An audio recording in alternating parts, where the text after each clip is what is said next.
സമാധാനവും വിജയവും സന്തോഷവും എപ്പോഴും ആഗ്രഹിക്കുന്നവരാണ് നമ്മളെല്ലാവരും.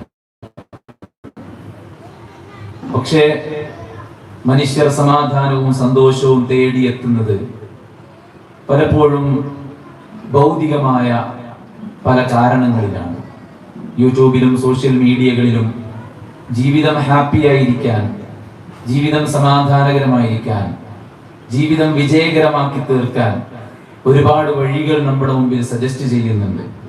പലതും ദൈവത്തെ നിഷേധിക്കുന്നതാണ്, പലതും ഹറാമും ഹലാലും നോക്കാതെ ജീവിക്കാൻ പ്രേരിപ്പിക്കുന്നതാണ്, പലതും ലഹരിയിലേക്കും തോന്നിവാസങ്ങളിലേക്കും അവിഹിതങ്ങളിലേക്കും വിവിധ തരത്തിലുള്ള പണസമ്പാദനത്തിലുള്ള മാർഗങ്ങളിലേക്കും ക്ഷണിക്കുന്നതാണ്.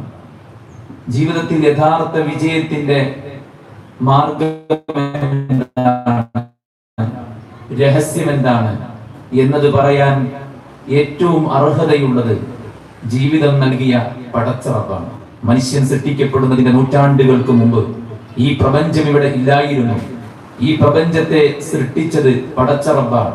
വിശുദ്ധ ഖുർആൻ സൂറത്ത് അംബിയായിൽ അല്ലാഹു സത്യനിഷേധികളെ വിളിച്ചിട്ട് പറയുന്നുണ്ട്, അവലം യറല്ലദീന കഫറു അന്നസ്സമാവാതി വൽഅർദ് കാനതാ റത്ഖൻ ഫഫതഖ്നാഹുമാ. ഈ പ്രപഞ്ചം ഇത് ഈ കാണുന്ന കോലത്തിലായിരുന്നില്ല, ഇതെല്ലാം അടഞ്ഞു കിടക്കുകയായിരുന്നു. ഇതിന് കൃത്യമായ വ്യവസ്ഥ ഉണ്ടായിരുന്നില്ല. ഇന്ന് സൗരയൂഥം എന്ന് പറയുമ്പോൾ വിവിധങ്ങളായ ഗ്രഹങ്ങൾ അതിന്റെ ഭ്രമണപഥത്തിൽ സഞ്ചരിക്കുന്നു, സൂര്യന് ചുറ്റും വലയം ചെയ്യുന്നു, ആകാശത്ത് അരിമണികൾ വിതറിയിട്ടതുപോലെ നക്ഷത്രങ്ങളെ നമ്മൾ കാണുന്നു. പ്രത്യേക സമയത്ത് നമ്മൾ ചന്ദ്രനെ കാണുന്നു. സൂര്യന്റെ പ്രകാശത്തെ ഭൂമിയുടെ മറ്റൊരു ഭാഗത്തേക്ക് പ്രതിഫലിപ്പിക്കുന്ന ചന്ദ്രനെ നോക്കിയാണ് നമ്മൾ മാസങ്ങളും വർഷങ്ങളും ഒക്കെ നിർണയിക്കുന്നത്. ചന്ദ്രനെയും സൂര്യനെയും ഒക്കെ നോക്കിയിട്ടാണ്. ഇതൊന്നും ഇല്ലാത്തൊരവസ്ഥ ഇവിടെ ഉണ്ടായിരുന്നു. അവിടെ നിന്ന് പടച്ച റബ്ബാണ് ഇതിനെ ഉണ്ടാക്കിയിരിക്കുന്നത്. ആകാശ ഭൂമികളെ സൃഷ്ടിച്ചവൻ അവനാണ്.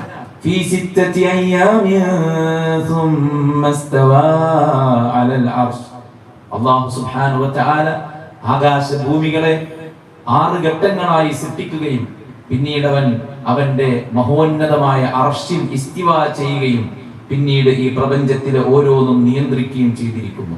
ഈ പ്രപഞ്ചം ഉണ്ടായതിനു ശേഷം, മനുഷ്യൻ ഉണ്ടായതിനു ശേഷം, മനുഷ്യന്റെ തലച്ചോറ് കൊണ്ട് ചിന്തിച്ച് അവൻ ഉണ്ടാക്കിയ കാര്യങ്ങളാണോ നമുക്ക് ഏറ്റവും വിജയകരമായി തോന്നുന്നത്? അതല്ല, ഈ പ്രപഞ്ചത്തെ തന്നെ സൃഷ്ടിച്ച പടച്ചറബാണോ? ഈ പ്രപഞ്ചത്തെ തന്നെ വ്യവസ്ഥപ്പെടുത്തിയ പടച്ചറബാണോ? ഇവയെ മുഴുവൻ നമുക്ക് കീഴ്പ്പെടുത്തി തന്ന, നമുക്ക് വേണ്ടി സൃഷ്ടിച്ച് സംവിധാനിച്ചു തന്ന, ഇതിനെ ഇനി സംസ്കരിക്കുന്ന, സംഹരിക്കുന്ന, വീണ്ടും ഇതിനെ ഉയർത്തെഴുന്നേൽപ്പിക്കുന്ന ഒരേ ഒരു ശക്തി ആരാണോ ആ പടച്ച റബ്ബ് സുബ്ഹാനഹു വ തആല. അവൻ നമുക്ക് നൽകുന്ന മാർഗനിർദ്ദേശങ്ങൾ മാത്രമാണ് ജീവിതത്തിൽ സമാധാനവും സന്തോഷവും കൊണ്ടുവന്ന് തരുന്ന കാര്യം എന്നതിൽ യാതൊരുവിധ സംശയവുമില്ല. കാരണം തെറ്റുപറ്റാത്ത ഒരാളുണ്ടെങ്കിൽ അത് അല്ലാഹു സുബ്ഹാനഹു വ തആലയാണ്. വിശുദ്ധ ഖുർആനെ കുറിച്ച് അല്ലാഹു തന്നെ ഖുർആനിൽ പറയുന്നുണ്ട്, എന്ത്, നിങ്ങൾ എന്താണ് ഇതിനെ കുറിച്ച് ചിന്തിക്കാത്തത്? വലൗ കാന മിൻ ഇൻദി ഗൈരില്ലാഹി ലവജദൂ ഫീഹി ഇഖ്തിലാഫൻ കസീറാ. ഈ ഖുർആൻ, നിങ്ങൾ ഓതുന്ന ഈ ഖുർആൻ, നിങ്ങൾ കേൾക്കുന്ന ഈ ഖുർആൻ, നിങ്ങൾ ചർച്ച ചെയ്യുന്ന ഈ ഖുർആൻ, ലോകമൊന്നടങ്കം കീഴടങ്ങിക്കൊണ്ടിരിക്കുന്ന ഖുർആൻ, ലോകത്തെ മുന്നിൽ ഗൈഡ് ചെയ്തുകൊണ്ടിരിക്കുന്ന ഖുർആൻ, ഈ ഖുർആനിനെ കുറിച്ച് നിങ്ങൾ പഠിക്കാൻ തയ്യാറായാൽ ആ ഖുർആനിൽ ഒരു അബദ്ധവും നിങ്ങൾക്ക് കാണാൻ സാധ്യമല്ല. ഖുർആൻ ഒരു മനുഷ്യന്റെ തലയിൽ നിന്നായിരുന്നെങ്കിൽ അയാൾ എത്ര വലിയ ബുദ്ധിജീവിയാണെങ്കിലും, എത്ര വലിയ വിവരമുള്ളവനാണെങ്കിലും, എത്ര വലിയ വിദ്യാഭ്യാസ യോഗ്യതയുള്ളവനാണെങ്കിലും മനുഷ്യന് മനുഷ്യന്റേതായ കുറവുകളുണ്ട്, ജിന്നുകൾക്ക് ജിന്നുകളുടേതായ കുറവുകളുണ്ട്, മലക്കുകൾക്ക് മലക്കുകളുടേതായ കുറവുകളുണ്ട്, സൃഷ്ടികൾക്ക് ഓരോന്നിനും അവരവരുടേതായിട്ടുള്ള കുറവുകളുണ്ട്. അതുകൊണ്ട് തന്നെ ഈ ഖുർആനിനെ കുറിച്ച് നിങ്ങൾ ചിന്തിച്ചു നോക്കൂ. ഇത് മനുഷ്യരുടെ അല്ലെങ്കിൽ ഏതെങ്കിലും ഒരു സൃഷ്ടിയുടെ കൽപ്പനയല്ല, അവൻ ഉണ്ടാക്കിയതല്ല, ഇത് അള്ളാന്റെ അടുത്ത് നിന്നാണ്. അതുകൊണ്ടാണ് ഈ ഖുർആനിൽ ഒരു തെറ്റുമില്ലാത്തത്. അമുസ്ലിമായ ഒരു സഹോദരി ഖുർആനിന്റെ ട്രാൻസ്ലേഷൻ, അതിന്റെ തഫ്സീർ അവർക്ക് ലഭിച്ചു. അവർ ആദ്യം അധ്യായം 1 സൂറത്തുൽ ഫാത്തിഹ വായിച്ചു. അവർ പറയാണ്, എനിക്ക് ഭയങ്കരമായിട്ട് അട്രാക്ട് ചെയ്തു എന്നെ ആ സൂറത്ത്. അപ്പോൾ ഞാൻ രണ്ടാമത്തെ അധ്യായം എടുത്തു, അൽ ബഖറ. അൽ ബഖറയിൽ ഒന്നാമത്തെ ആയത്ത് എന്താണ്? അലിഫ് ലാം മീം. ഓതിയപ്പോൾ എനിക്കൊന്നും മനസ്സിലായില്ല. രണ്ടാമത്തെ ആയത്ത് എനിക്ക് ആദ്യത്തെ ആയത്ത് കണ്ടപ്പോ ഖുർആനെ കുറിച്ച് കൂടുതൽ സംശയം തോന്നിയത്. അങ്ങനെ ഞാൻ രണ്ടാമത്തെ ആയത്ത് എടുത്തു. രണ്ടാമത്തെ ആയത്തിൽ എന്താ ഉള്ളത്? ദാലികൽ കിതാബ് ലാ റൈബ ഫീഹി ഹുദൽ ലിൽ മുത്തഖീൻ. ഈ ഗ്രന്ഥം, ഇതിൽ യാതൊരുവിധ സംശയവുമില്ല.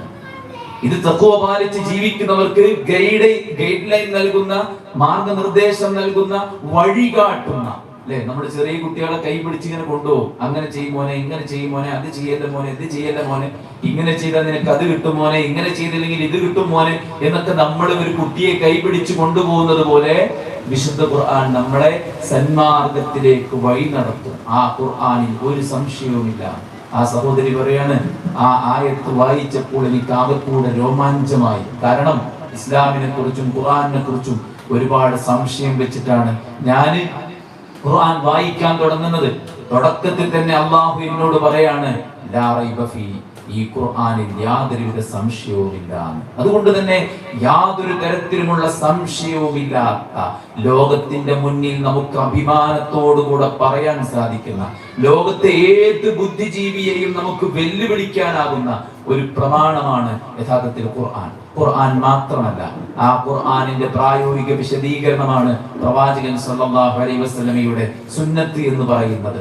ലഖദ് ഊതീതുൽ ഖുർആൻ വമിസ്ലഹു മഅഹു, എനിക്ക് ഖുർആൻ നൽകപ്പെട്ടിരിക്കുന്നു, ഖുർആൻ പോലെ ചിലതും നൽകപ്പെട്ടിരിക്കുന്നു. ഹുവല്ലദീ ബഅസ ഫിൽ ഉമ്മiyyin റസൂലൻ മിൻഹും യത്ലൂ അലൈഹിം ആയാതിഹി വയുസക്കീഹിം വയുഅല്ലിമുഹുൽ കിതാബ വൽ ഹിക്മ. നിങ്ങളിൽ നിന്ന് തന്നെ നിരക്ഷരനായ ഒരു നബിയിലൂടെ ഞാൻ ഈ ഖുർആൻ അവതരിപ്പിച്ചിരിക്കുന്നു. എന്താണ് ആ പ്രവാചകന്റെ പ്രത്യേകത? അദ്ദേഹം നിങ്ങൾ കിതാബ് പഠിപ്പിക്കുന്നു, ഹിക്മത്ത് പഠിപ്പിക്കുന്നു. എന്താ അൽ കിതാബ്?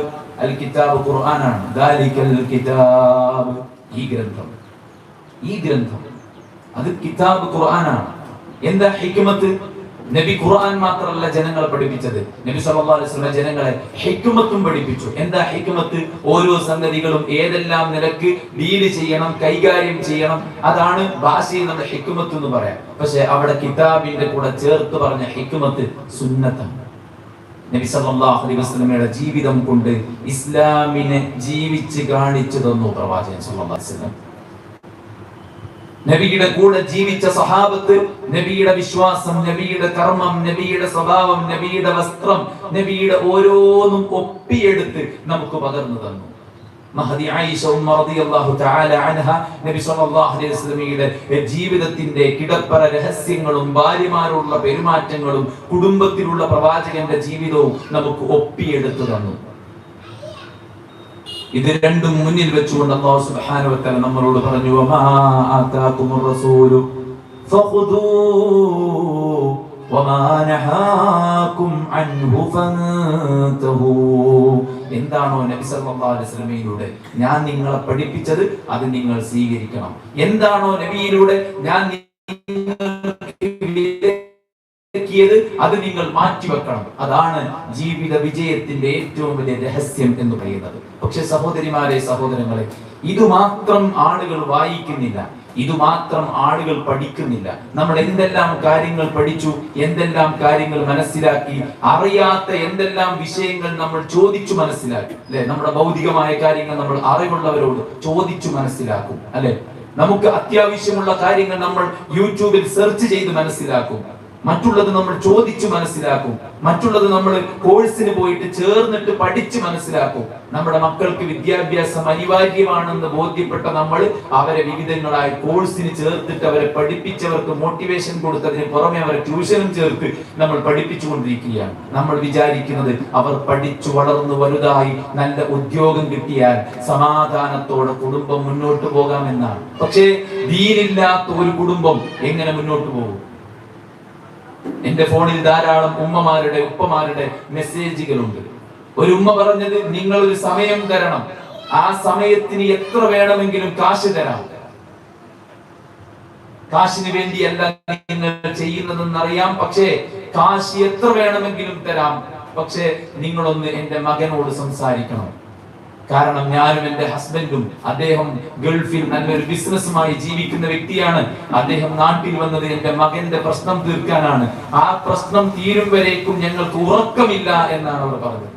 ഞങ്ങൾ ഉറങ്ങിയിട്ട് കുറെ ദിവസമായി, നിങ്ങൾക്ക് ഞങ്ങളെ വേദന മനസ്സിലാക്കാൻ പറ്റുമോ എന്നാണ് ചോദിക്കുന്നത്. പണമുണ്ട്, നല്ല വീടുണ്ട്, നല്ല സൗകര്യമുണ്ട്, പക്ഷേ കുടുംബത്തിൽ ഒരുത്തന്, മകനായി പിറന്ന ഒരുത്തന് ദീനില്ലാത്തതിന്റെ പേരിൽ ആ കുടുംബം കണ്ണീര് കുടിക്കാൻ.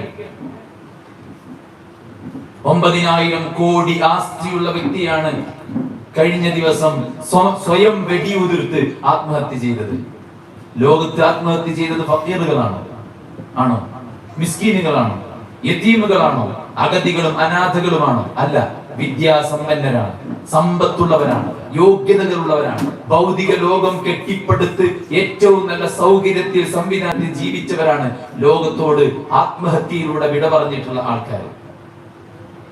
ദീനില്ലാത്ത, ദീനി വിദ്യാഭ്യാസമില്ലാത്ത, ബോധമില്ലാത്ത, വിശ്വാസമില്ലാത്ത ഒരു കുടുംബം, അവിടെ കോടികൾ ഉണ്ടായിട്ട് കാര്യമില്ല. എന്നാൽ ദീനുണ്ടോ, ദീനി വിജ്ഞാനമുണ്ടോ, ദീനിന്റെ കാര്യത്തിൽ കാഴ്ചപ്പാടുണ്ടോ എങ്കിൽ അവർക്ക് പട്ടിണിയാണെങ്കിൽ അവർ മുന്നോട്ട് പോകും. എന്റെ ഭർത്താക്കന്മാർ വീട്ടിൽ നിന്ന് ജോലിക്ക് പോകുമ്പോൾ ഭാര്യമാർ കൊടുത്ത ഉപദേശം, ഒന്നുമില്ലെങ്കിൽ തിരിച്ചു വന്നുകൊള്ളുക, ഒന്നുമില്ലെങ്കിൽ തിരിച്ചു വന്നുകൊള്ളുക, ഹറാമായതൊന്നും കൊണ്ടുവരരുത്. കാരണം ഞങ്ങൾക്ക് വിശപ്പ് സഹിക്കാൻ പറ്റും, നരകം സഹിക്കാൻ പറ്റില്ല എന്നാണ് ഭാര്യമാർ പറഞ്ഞത്. ഭർത്താവ് ജോലിക്ക് പോയ സമയത്ത് മകൻ മരിച്ചു. ആ കുഞ്ഞിനെ അവർ മയ്യത്ത് കുളിപ്പിച്ച് കഫൻ ചെയ്ത് ഭദ്രമായ റൂമിൽ വെച്ച് ഭർത്താവ് വന്നപ്പോൾ സന്തോഷത്തോടെ സ്വീകരിച്ച് അയാൾക്ക് ഭക്ഷണം കൊടുത്ത് അയാളുമായി ശരീരം പങ്കുവെച്ച് സന്തോഷത്തിൽ നിൽക്കുമ്പോൾ ഒരു ചോദ്യം, അയൽവാസിയുടെ വസ്തു ഉപയോഗിക്കാൻ തന്നു, അത് അയാൾ തിരിച്ചു ചോദിച്ചാൽ കൊടുക്കേണ്ടതില്ലേ? കൊടുക്കൽ നിർബന്ധമാണ് എന്ന് പറഞ്ഞപ്പോൾ ആ ഭാര്യ അദ്ദേഹത്തോട് പറഞ്ഞു, എങ്കിൽ പടച്ച റബ്ബ് നമുക്ക് തന്ന കുഞ്ഞിനെ അള്ളാഹ് തിരിച്ചെടുത്തിരിക്കുന്നു. മതം ഒരാൾക്ക് കൊടുക്കുന്ന സുരക്ഷയാണത്, മതം ഒരാൾക്ക് കൊടുക്കുന്ന സമാധാനമാണത്. അബൂബക്കർ റളിയല്ലാഹു അൻഹു നബി സല്ലല്ലാഹു അലൈഹി വസല്ലം സൗർ ഗുഹയിൽ ഒറ്റയ്ക്കിരിക്കുമ്പോൾ ശത്രുക്കൾ നബിയുടെ തലയറുക്കുന്നവർക്ക് 100 ഒട്ടകം ഇനാം പ്രഖ്യാപിച്ച സമയം, സൗറിന്റെ കോലായിൽ ശത്രുക്കളുടെ കാല് കാണുമ്പോൾ അബൂബക്കർ പേടിച്ചു. പ്രവാചകൻ സല്ലല്ലാഹു അലൈഹി വസല്ലം പറഞ്ഞു, അബൂബക്കർ താങ്കൾ ഭയക്കണ്ട, പടച്ചോ നമ്മുടെ കൂടെ. നമ്മൾ തെറ്റിദ്ധരിച്ചു പോയി. ഇത് കുറെ പൈസ ഉണ്ടാകലാണ്, വലിയ വീടുണ്ടാകലാണ്, സമൂഹത്തിൽ ഭയങ്കര അംഗീകാരം കിട്ടലാണ് എല്ലാം എന്ന കാര്യം. മനുഷ്യർ തരുന്ന അംഗീകാരത്തിന് നിമിഷങ്ങൾ മാത്രമേ വാലിഡിറ്റി ഉള്ളൂ. ഒരു കണക്കിന് മനുഷ്യന്മാരുടെ അംഗീകാരം കിട്ടാതിരിക്കലാണ് നല്ലത്. നമ്മൾ ഒറ്റപ്പെടുമ്പോൾ, നമ്മൾ അവഗണിക്കപ്പെടുമ്പോൾ, നമ്മൾ കുറ്റപ്പെടുത്തപ്പെടുമ്പോഴാണ് നമുക്ക് നമ്മെ കുറിച്ച് ചിന്തിക്കാനും നമ്മളും നമ്മുടെ പടച്ചോനും നമ്മുടെ ബന്ധത്തെ കുറിച്ച് ആലോചിക്കാനൊക്കെ പറ്റുള്ളൂ. യഥേഷ്ടം പൈസയും സൗകര്യവും സമ്പത്തും ഭക്ഷണവും ആർഭാടവും എല്ലാം കിട്ടുമ്പോഴാണ് മനുഷ്യൻ പടച്ചോനെ മറക്കുന്നത്. അതുകൊണ്ട് ആ മുൻഗാമികൾ പറഞ്ഞത്, അള്ളാഹുവിനെ മറപ്പിക്കുന്ന അനുഗ്രഹത്തെക്കാളും എനിക്കിഷ്ടം അള്ളാഹുവിനെ ഓർമ്മിപ്പിക്കുന്ന പരീക്ഷണങ്ങളാണ്. ജോലിയിൽ നിന്ന് പെട്ടെന്ന് പിരിച്ചുവിടപ്പെടുന്നു, അല്ലെ? ശാരീരികമായിട്ട് പെട്ടെന്ന് വിചാരിച്ച പോലെ സ്വപ്നങ്ങളെല്ലാം പാതിവയിൽ നിർത്തേണ്ടി വരുന്ന രോഗങ്ങൾ ബാധിക്കുന്നു. കുടുംബത്തിന്റെ അത്താണിയായ പിതാവ് പെട്ടെന്ന് മരണപ്പെട്ടു പോകുന്നു. മക്കൾക്ക് എന്തെങ്കിലും അത്യാഹിതങ്ങൾ സംഭവിക്കുന്നു. ഇതെല്ലാം സംഭവിക്കുമ്പോൾ ഒരു വിശ്വാസി നേരെ മടങ്ങുന്നത് അള്ളാഹുവിലേക്കാണ്. കാരണം ചോദിക്കാനുള്ളത് പടച്ച റബ്ബാണ്, നൽകാൻ കഴിയുന്നത് പടച്ച റബ്ബാണ്. കാരണം അവൻ അൽ ഖനിയാണ്. യാതൊരുവിധ ദാരിദ്ര്യവും ബാധിക്കാതെ, ഒരു കുറവുകളും സംഭവിക്കാതെ ഈ മനുഷ്യർ ഒരുമിച്ച് ചേർന്ന് വിവിധങ്ങളായ കാര്യങ്ങൾ ചോദിച്ചാൽ എല്ലാ കാര്യങ്ങളും നിവർത്തിച്ചു തരാൻ ശേഷിയുള്ള ഒരേ ഒരാള് അത് പടച്ചോൻ മാത്രമാണ്. അതുകൊണ്ട് തന്നെ ദീനുള്ളിടത്താണ് സമാധാനമുള്ളത്, സമ്പത്തുള്ളിടത്തല്ല, സൗകര്യങ്ങളുള്ളിടത്തല്ല. നമ്മൾ വിചാരിക്കുന്നതെല്ലാം നടക്കുന്നു എന്ന് വരുമ്പോൾ ഉണ്ടാകുന്ന സന്തോഷം അതിനൊക്കെ കുറച്ച് നിമിഷം മാത്രമേ ഉള്ളൂ. ദീന് പാലിച്ച് മുന്നോട്ട് പോകുമ്പോൾ കിട്ടുന്ന സന്തോഷം അത് വേറെ തന്നെയാണ്, അത് വേറെ തന്നെയാണ്. അതുകൊണ്ട് അല്ലാഹു സുബ്ഹാനഹു വ തആല നബിയോട് കൽപ്പിച്ചത്, വഅമുർ അഹ്ലക ബിസ്സലാ, നബിയെ നിങ്ങൾ നിങ്ങളുടെ കുടുംബത്തോട് നിസ്കരിക്കാൻ കൽപ്പിക്കുക. വസ്തബിർ അലൈഹാ, ആ രംഗത്ത് താങ്കൾ ക്ഷമ അവലംബിക്കുകയും ചെയ്യുക. ലാ നസ്അലുക റിസ്ഖൻ നഹ്നു നർസുഖുക വൽ ആഖിബതു ലിത്തഖ്വാ, നിങ്ങളുടെയും നിങ്ങളുടെ കുടുംബത്തിന്റെയും ഉപജീവനം, റിസ്ഖ് നബിയെ ഞാൻ നിങ്ങളോട് ചോദിച്ചിട്ടില്ല. നിങ്ങളെ നിസ്കരിക്കുക, നിങ്ങളുടെ കുടുംബത്തോട് നിസ്കരിക്കാൻ കൽപ്പിക്കുക, വീട്ടിൽ ദീൻ ഉറപ്പിക്കുക, വീട്ടിൽ ദീനിന് നിരക്കാത്ത കാഴ്ചകളും കേൾവികളും പ്രവർത്തനങ്ങളും അനുഭവങ്ങളും വീട്ടിൽ നിന്ന് ഒഴിവാക്കുക. വീട് ദീനിന്റെ ഒരു കേന്ദ്രമാക്കുക, വീടിനെ ഖിബിലയാക്കുക, വീടിനെ മുസല്ലയാക്കുക, വീടിനെ തിലാവത്തിന്റെ, ഖുർആൻ പാരായണത്തിന്റെ, ദിക്റിന്റെ, ദുആഇന്റെ ജീവസുറ്റ വീടാക്കി മാറ്റുക. എന്നാൽ നിനക്കും നിന്റെ കുടുംബത്തിനുമുള്ള റിസ്ക് ഞാൻ തരുമെന്നാണ് പറയുന്നത്. ഞാൻ തരും. അമേരിക്കയും ഇസ്രായേലും ഇറാനും തമ്മിൽ യുദ്ധം നടക്കണേന് അറബ് രാഷ്ട്രങ്ങൾ എന്ത് വെച്ചു? പക്ഷെ മിസൈലും ഡ്രോണും ചെന്ന് വീഴുന്നത് GCC കൺട്രീസിലാണ്. മനസ്സിലായില്ലേ? GCC കൺട്രീസിലാണ്. ഈ ഇരിക്കുന്ന ആള് കഴിഞ്ഞ ആഴ്ച ദുബൈയിൽ കൊണ്ടാവാം. എന്തേ? ഫ്ലൈറ്റുകളില്ല, പ്രതീക്ഷിക്കാത്ത ഇടങ്ങളിലാണ്. കുവൈത്തിലും ഖത്തറിലും ബഹ്റൈനിലും ഒമാനിലും ദുബായിയുടെ വിവിധങ്ങളായ ഭാഗങ്ങളിലും സൈറൻ മുഴങ്ങുകയാണ്. ആകാശത്ത് ഇറാനിന്റെ മിസൈൽ ചീറിപ്പായുന്നത് മനുഷ്യർ ക്യാമറയിൽ പകർത്തിക്കൊണ്ടിരിക്കുകയാണ്. എന്തേ? ഒരു യുദ്ധം നടക്കുന്ന ഭൂമിയിൽ എന്തൊക്കെയുണ്ടാവും നമുക്ക് എല്ലാവർക്കും അറിയാം. എന്നാൽ യുദ്ധത്തിൽ ഒരു പാർട്ടുമല്ലാത്ത GCC കൺട്രീസിലാണ് ഇപ്പോൾ ആളുകൾ ഭീതിയിലായിരിക്കുന്നത്. അള്ളാഹു എല്ലാവർക്കും ആശ്വാസം പ്രദാനം ചെയ്യട്ടെ. രാഷ്ട്രങ്ങൾക്കിടയിൽ പ്രശ്നങ്ങളും കുഴപ്പങ്ങളും സൃഷ്ടിച്ച് അതിലൂടെ രാഷ്ട്രീയ താല്പര്യവും സാമ്പത്തിക ലാഭവും കൊയ്യാൻ വേണ്ടി ഇറങ്ങിപ്പുറപ്പെട്ട ലോക പോലീസ് ചമയുന്ന അമേരിക്കയ്ക്കും ഇസ്രായേലിനും പടച്ചിറപ്പ് കനത്ത തിരിച്ചടി പ്രദാനം ചെയ്യുമാറാവട്ടെ. അപ്രതീക്ഷിതമായിരിക്കും ലൈഫിലുള്ള ഓരോ കാര്യങ്ങളും. നമ്മൾ വിചാരിക്കുന്ന പോലെ ആവില്ല. സ്കൂളിൽ പോയ കുട്ടി മരിച്ചു എന്ന് കേൾക്കും. അപ്പൊ കഴിഞ്ഞ ദിവസം ഒരു കുട്ടി മുങ്ങി മരിച്ചില്ലേ?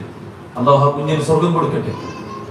നമ്മൾ പ്രതീക്ഷിക്കുന്ന പോലെ എല്ലാ കാര്യങ്ങളും നടക്കുക. ഒരു ടെസ്റ്റ് നടക്കുമ്പോഴായിരിക്കാം നമ്മൾ ഒരുപക്ഷെ 4th സ്റ്റേജിലാണ്, ക്യാൻസർ പേഷ്യന്റ് ആണെന്നൊക്കെ അറിയാം. എന്ത് സംഭവിച്ചാലും ഒരു വിശ്വാസി പതറൂല. അല്ലദീന ഇദാ സാബത്തുഹും മുസീബ ഖാലൂ ഇന്നാ ലില്ലാഹി വ ഇന്നാ ഇലൈഹി റാജിഊൻ. എന്ത് പ്രശ്നങ്ങൾ സംഭവിച്ചാലും ഒരു വിശ്വാസിയുടെ നാവെന്ന് വരുന്ന വാക്ക് എനിക്ക് എന്റെ റബ്ബുണ്ട്. അവന്റെ തീരുമാനമാണ്, അവന്റെ പ്രവൃത്തിയാണ്, അവന്റെ ഉദ്ദേശമാണ്. ഖൈറും ശർറും അല്ലാഹുവേ അറിയുള്ളൂ. നമ്മൾ കിട്ടണം എന്ന് ആഗ്രഹിക്കണം, നമുക്ക് ശർറായിരിക്കാം. നമുക്ക് കിട്ടിക്കൊണ്ടിരിക്കണം നീങ്ങലായിരിക്കാം നമുക്ക് ഖൈർ.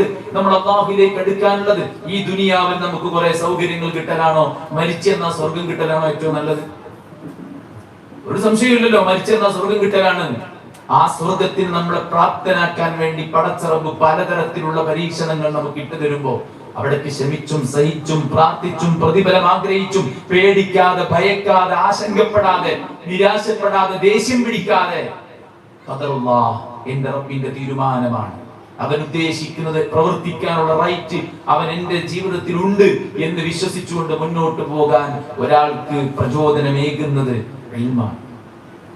ദീനിനെ കുറിച്ചുള്ള വിജ്ഞാനവും ദീനനുസരിച്ചുള്ള ജീവിതവുമാണ്. അതുകൊണ്ട് നാം എന്ത് ചെയ്യണം? അല്ലാഹു നബിയോട് പറഞ്ഞത് നമ്മൾ ആദ്യം ചെയ്യേണ്ടത് എന്താ? ഫഅലം അന്നഹു ലാ ഇലാഹ ഇല്ലല്ലാഹ് വസ്തഗ്ഫിർ ലിദംബിക വലിൽ മുഅ്മിനീന വലിൽ മുഅ്മിനാത്ത്. പ്രവാചകരെ ഫഅലം, താങ്കൾ അറിയണം. ഖുർആൻ ഒന്നാമത്തെ ആയത്ത് എന്താ? ആദ്യം ഇറങ്ങിയ ആയത്ത് ഇഖ്റ, അല്ലേ? നീ വായിക്കുക. അറിവ് നേടാനുള്ള ഏറ്റവും വലിയ ടൂളാണ് വായിക്കുക. വായിക്കുക. പണ്ഡിതന്മാരൊക്കെ എത്ര വായിച്ചതറിയും. ഒരു പണ്ഡിതന്റെ കഥ വായിച്ചത്, അദ്ദേഹം സുബഹ് നിസ്കാരം കഴിഞ്ഞാൽ വിക്ർ ചൊല്ലിയിട്ട് പള്ളിയിൽ ഇരുന്നിട്ട് തഫ്സീർ വായിക്കാൻ തുടങ്ങും. എന്നിട്ട് വായനപ്പുറ നിർത്തരങ്ങൾ ബഹ്റാം കൊടുക്കുമ്പോൾ ലോകം കണ്ട മുഹദ്ദിസാണ്, ഹദീസ് പണ്ഡിതനാണ് ഇമാം അൽബാനി റഹ്മത്തുള്ളാഹി അലൈഹി. ആധുനിക കാലത്ത് ഹദീസുകളിൽ നെല്ലും പതിരും വേർതിരിച്ച് എല്ലാം കൃത്യമായി രേഖപ്പെടുത്തിയ പണ്ഡിതനാണ് ഷെയ്ഖ് അൽബാനി റഹ്മത്തുള്ളാഹി. തന്റെ നാട്ടിലെ ലൈബ്രറിയിൽ പോകും സുബഹ് നിസ്കാരം കഴിഞ്ഞിട്ട്, പിന്നെ തിരിച്ചു വരേണ്ട ഇശാ നിസ്കാരം കഴിഞ്ഞിട്ടാണ്. ഓരോ നിസ്കാരത്തിന് മാത്രം അദ്ദേഹം അവിടുന്ന് ഇറങ്ങും ലൈബ്രറിയിൽ നിന്ന്. അവസാനം ലൈബ്രറിയുടെ ഹാരിസ്, അതിന്റെ സെക്യൂരിറ്റി, ചാവി കൂട്ടത്തിൽ നിന്ന് ഒരു കോപ്പി ചാവി അൽബാനിക്ക് കൊടുത്തിട്ട് പറഞ്ഞു, നിങ്ങൾ എപ്പോഴാ വരണ്ടേച്ച വന്നിട്ട് തുറന്നിട്ട് വായിച്ചിട്ട് കൂട്ടി പോയിക്കൂടിയാണ്. കാരണം അൽബാനിനെ കാത്തുന്ന മൂട്ട പരിപാടി നടക്കൂല. അത്രയും നീണ്ട മണിക്കൂറുകൾ ദീന് പഠിക്കാണ്, ദീന് വായിക്കാണ്. ഒന്നാമത്തെ കൽപ്പന ഇഖ്റ ബിസ്മി റബ്ബിക്കല്ലദീ ഖലഖ ഖലഖൽ ഇൻസാന മിൻ അലഖ് ഇഖ്റഅ വറബ്ബുകൽ അക്രം الذي علم بالقلم علم الإنسان ما لم يعلم. അറിവില്ലാത്തത് പഠിപ്പിച്ചെന്നാണ് പഠിച്ചത്. ജനിച്ചു വീണപ്പോൾ നമുക്കൊരു വിവരമില്ലേ? അള്ളാന്റെ വിധിപ്രകാരം ഉമ്മന്റെ വയറ്റിൽ നിന്ന് പുറത്തേക്ക് ഇറങ്ങുമ്പോ ലാ തഅലമൂന ശൈആ, നിങ്ങൾക്കൊന്നും അറിയില്ലായിരുന്നു. പഠിച്ചവനാണ് എല്ലാം പഠിപ്പിച്ചത്. علم آدم الأسماء كلها ثم عرضهم على الملائكة فقال أنبئوني بأسماء هؤلاء إن كنتم تعلمون. ആദമിനെ എല്ലാം പഠിപ്പിച്ചു കൊടുത്തിട്ട് ആദമിനോട് മലക്കുകളുടെ മുമ്പിൽ അത് പറഞ്ഞു കൊടുക്കാൻ വേണ്ടി അല്ലാഹു സുബ്ഹാനഹു വ തആല ആവശ്യപ്പെടാൻ. അപ്പോൾ അല്ലാഹു സുബ്ഹാനഹു വ തആല നമ്മൾ വായിക്കാൻ, അള്ളാന്റെ നാമത്തിൽ വായിക്കാൻ, അള്ളാന്റെ മാർഗത്തിൽ പേന കൊണ്ട് എഴുത്ത് പഠിപ്പിച്ചവനാണ് എഴുതാൻ. മറ്റു ചില ആയത്തുകളിൽ ഖുർആൻ പറയുന്നു അഫലാ യതദബ്ബറൂനൽ ഖുർആൻ, നിങ്ങൾ ചിന്തിക്കുന്നില്ലേ? ചിന്തിച്ചു മനസ്സിലാക്കാൻ, തദബ്ബറും തഫഹുമും തഫക്കുറും ഒക്കെ നടത്താൻ ഖുർആൻ നമ്മളോട് പറയാണ്. അഫലാ യൻദുറൂന إلى الإبل كيف خلقت وإلى السماء كيف رفعت وإلى الجبال كيف نصبت وإلى الأرض كيف سطحت. നിങ്ങൾ ആകാശത്തേക്ക് നോക്ക്, ഭൂമിയിലേക്ക് നോക്ക്, പർവ്വതങ്ങളിലേക്ക് നോക്ക്, ഒട്ടകങ്ങളിലേക്ക് നോക്ക്. നോക്കിയും കണ്ടും ചിന്തിച്ചും മനസ്സിലാക്കി അള്ളാഹുവിന്റെ ദീനിലേക്ക് മടങ്ങാൻ അള്ളാഹു നമ്മളോട് കൽപ്പിക്കാൻ. നബിയോട് തന്നെ ആദ്യമായിട്ട് പറയുന്നത് നബിയെ താങ്കൾ പഠിക്കുക, ദീനിനെ കുറിച്ച് പഠിക്കുക എന്നുള്ളതാണ്. സൗഭാഗ്യത്തിന്റെ, സന്തോഷത്തിന്റെ, അല്ലെ, എന്താ ഈമാനുബിൽ കുതുബ്, ഈമാൻ കാര്യത്തിൽ പെട്ടതാണല്ലോ, അല്ലെ, അൻ തുഅ്മിന ബില്ലാഹി വ മലായികതിഹി വ കുതുബിഹി, അല്ലാഹുവിൽ വിശ്വസിക്കുക, അതുപോലെ തന്നെ മലക്കുകളിൽ വിശ്വസിക്കുക, കിതാബിൽ വിശ്വസിക്കുക. എന്താ കിതാബിൽ വിശ്വസിക്കേണ്ടത്? അല്ലാഹുവിന്റെ പക്കൽ നിന്ന് ധാരാളം വേദഗ്രന്ഥങ്ങൾ അവതരിപ്പിക്കപ്പെട്ടിട്ടുണ്ട്. അവയെല്ലാം സത്യമാണ്, അവയെല്ലാം വഹയ്യാണ്, അതിന്റെ അവസാനത്തെ പതിപ്പാണ് വിശുദ്ധ ഖുർആൻ. ഇതെല്ലാം വിശ്വസിക്കുന്നതോടൊപ്പം നമ്മുടെ ഇഹപര സൗഭാഗ്യത്തിനുള്ള കാരണമാണ് ഈ വേദഗ്രന്ഥം. ഇഹപര സൗഭാഗ്യം കുടികൊള്ളുന്നത് ഈ വിശുദ്ധ ഖുർആനിലാണ്. അതുകൊണ്ട് തന്നെ ആ ദീന് പഠിക്കുക എന്നുള്ളതാണ് ജീവിതത്തിൽ സൗഭാഗ്യത്തിനുള്ള മാർഗം എന്ന് പറയുന്നത്. നിങ്ങളെ ഒരു ദിവസം ഒരു ആയത്ത് പഠിച്ചില്ലെങ്കിൽ 18 കൊല്ലം ഹാഫിള. എത്ര വയസ്സായി? ഒരു ദിവസവും ഒരു ആയത്തിന്റെ തഫ്സീർ പഠിച്ചിരുന്നെങ്കിൽ 18 കൊല്ലാകുമ്പോഴത്തേന് ഖുർആൻ ഫുള്ളായി ഉണ്ടാവും. ഒരു ദിവസം ഒരു ആയത്തിന്റെ തഫ്സീർ ഒന്നല്ല പഠിക്കാൻ പറ്റുക, അല്ലല്ലോ. ഒരു 4 ആയത്തിന്റെ തഫ്സീർ എങ്കിലും വായിക്കാൻ കഴിയുമല്ലോ, ഒരു അരമണിക്കൂർ കൊണ്ട്, അല്ലെ? അതിനേക്കാൾ കൂടുതൽ വായിക്കാൻ പറ്റും വായനക്ക് ഫാസ്റ്റുള്ള സ്പീഡുള്ള ആൾക്കാർക്ക്, അല്ലെ? ഇനി ഒന്നും പഠിക്കാതിരിക്കുന്ന ആൾക്കാരെ സംബന്ധിച്ചിടത്തോളം ആഴ്ചയിൽ ഒരു ക്ലാസ്സിന് 1 മണിക്കൂർ 50 മിനിറ്റ് ഒരു ക്ലാസ്സിന് വന്നിരുന്നാൽ അന്ന് പഠിപ്പിക്കുന്ന ഒരു 3 ആയത്തെങ്കിലും ആഴ്ചയിൽ പഠിക്കാമായിരുന്നു, അല്ലെ? എന്താണ് ലോകത്തെ ബാക്കി എല്ലാ വിവരങ്ങളും അറിയുന്ന ആൾക്കാർക്ക് ഖുർആനിൽ എന്താ ഉള്ളതെന്ന് അറിയില്ല. അതുകൊണ്ടാണ് ക്യാമ്പസിൽ ക്യാമറയുമായിട്ട് ചെന്ന മീഡിയ പ്രവർത്തകരോട് മുസ്ലിം പെൺകുട്ടികൾ തലയിൽ തട്ടമില്ലാത്ത, ഫുൾ സ്ലീവ് ധരിക്കാത്ത, ഇസ്ലാമികമായിട്ടുള്ള ഒരു അദബും പാലിക്കാത്ത മുസ്ലിം നാമധാരികളാണെന്ന് പോലും മനസ്സിലാകാത്ത കോലത്തിൽ അവർ വന്നിട്ട് സ്വന്തം പാരന്റ്സിനെയും ഇസ്ലാമിക വിശ്വാസത്തെയും കർമ്മങ്ങളെയും ആചാരങ്ങളെയും വെല്ലുവിളിച്ചുകൊണ്ട് അവർ മീഡിയക്കാരോട് സംസാരിച്ചത്. കഴിഞ്ഞ ദിവസം, ഇന്നലെ ഞാൻ ഒരു സഹോദരനായിട്ട് പരിചയപ്പെട്ടു. അദ്ദേഹത്തിന് ജോലി ജപ്പാനിലാണ്. ജപ്പാന്റെ വിശേഷങ്ങളൊക്കെ അദ്ദേഹത്തോട് ചോദിച്ചപ്പോൾ അദ്ദേഹം പറയുന്നത് ജപ്പാൻ നേരിടുന്ന ഏറ്റവും വലിയ പ്രശ്നം എന്താ അറിയോ? ജപ്പാൻ നേരിടുന്ന ഏറ്റവും വലിയ പ്രശ്നം യുവാക്കളും വിദ്യാർത്ഥികളും ഇല്ല എന്നുള്ളതാണ്. ഭാവി തലമുറ അവിടെ ഇല്ല. ചില രക്ഷിതാക്കളൊക്കെ മരിച്ചിട്ട് ദിവസങ്ങൾ കഴിഞ്ഞിട്ട് ആൾക്കാര് മരിച്ചിട്ടുണ്ടെന്നുള്ള വിവരം അറിയുന്നത് എന്നാ പറയുന്നത്. ആള് മരിച്ച് അവരുടെ ജഡമൊക്കെ എന്തൊക്കെയോ ആയി ചീഞ്ഞ് നാറുമ്പോഴാണ് ആളുകൾ അറിയുന്നത് ഇന്ന സ്ഥലത്ത് ഒരാൾ മരിച്ചിട്ടുണ്ട് എന്ന്. അത്രയും വലിയ പ്രതിസന്ധി അവർ നേരിടുന്നുണ്ട്. എന്തേ കാരണം?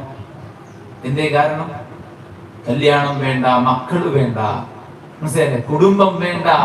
ഇതൊക്കെ ഇവിടെ ഇപ്പൊ വലിയ സംഭവമായിട്ട് പറയണ്ടേ നമ്മളെ കുട്ടികളൊക്കെ അല്ലേ? കല്യാണം വേണ്ട, ജോലി മതി അല്ലേ? പിന്നെ അവർ പറയും ജോലി ഉണ്ടെങ്കിൽ പിന്നെ എന്തിനാ ഒരാളെ സഹിക്കേണ്ട ആവശ്യം?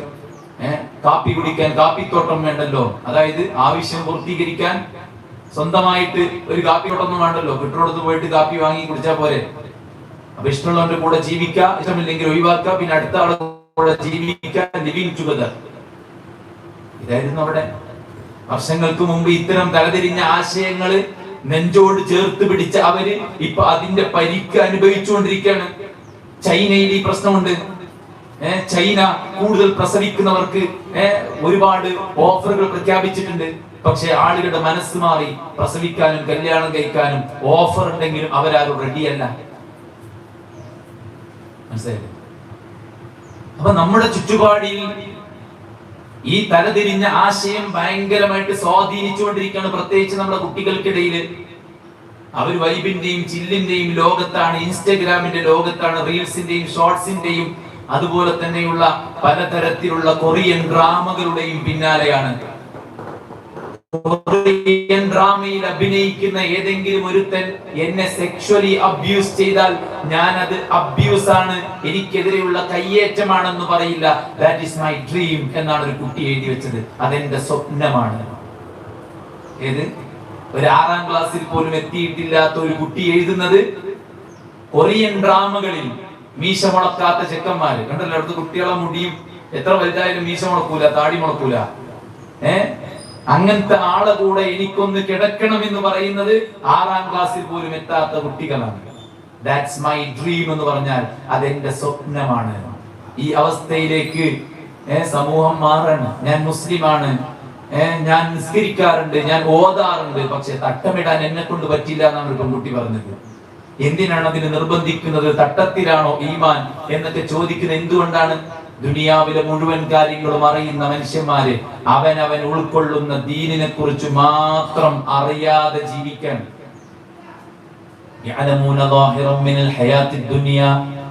ദുനിയാവിന്റെ ഭൗതികതയെ കുറിച്ച് അവർക്ക് നന്നായിട്ട് അറിയാം. പക്ഷേ ആഖിറത്തിന്റെ കാര്യത്തിൽ അവർ അശ്രദ്ധരാണ്, വിവരദോഷികളാണ്. ആഖിറത്തിന്റെ കാര്യത്തിൽ അവർക്കൊരു വിവരമില്ല. ദുനിയാവിന്റെ കാര്യത്തിൽ എല്ലാ നോളജും ഉണ്ട്. എന്തെല്ലാം ചെയ്യണം, എങ്ങനെ ചെയ്യണം,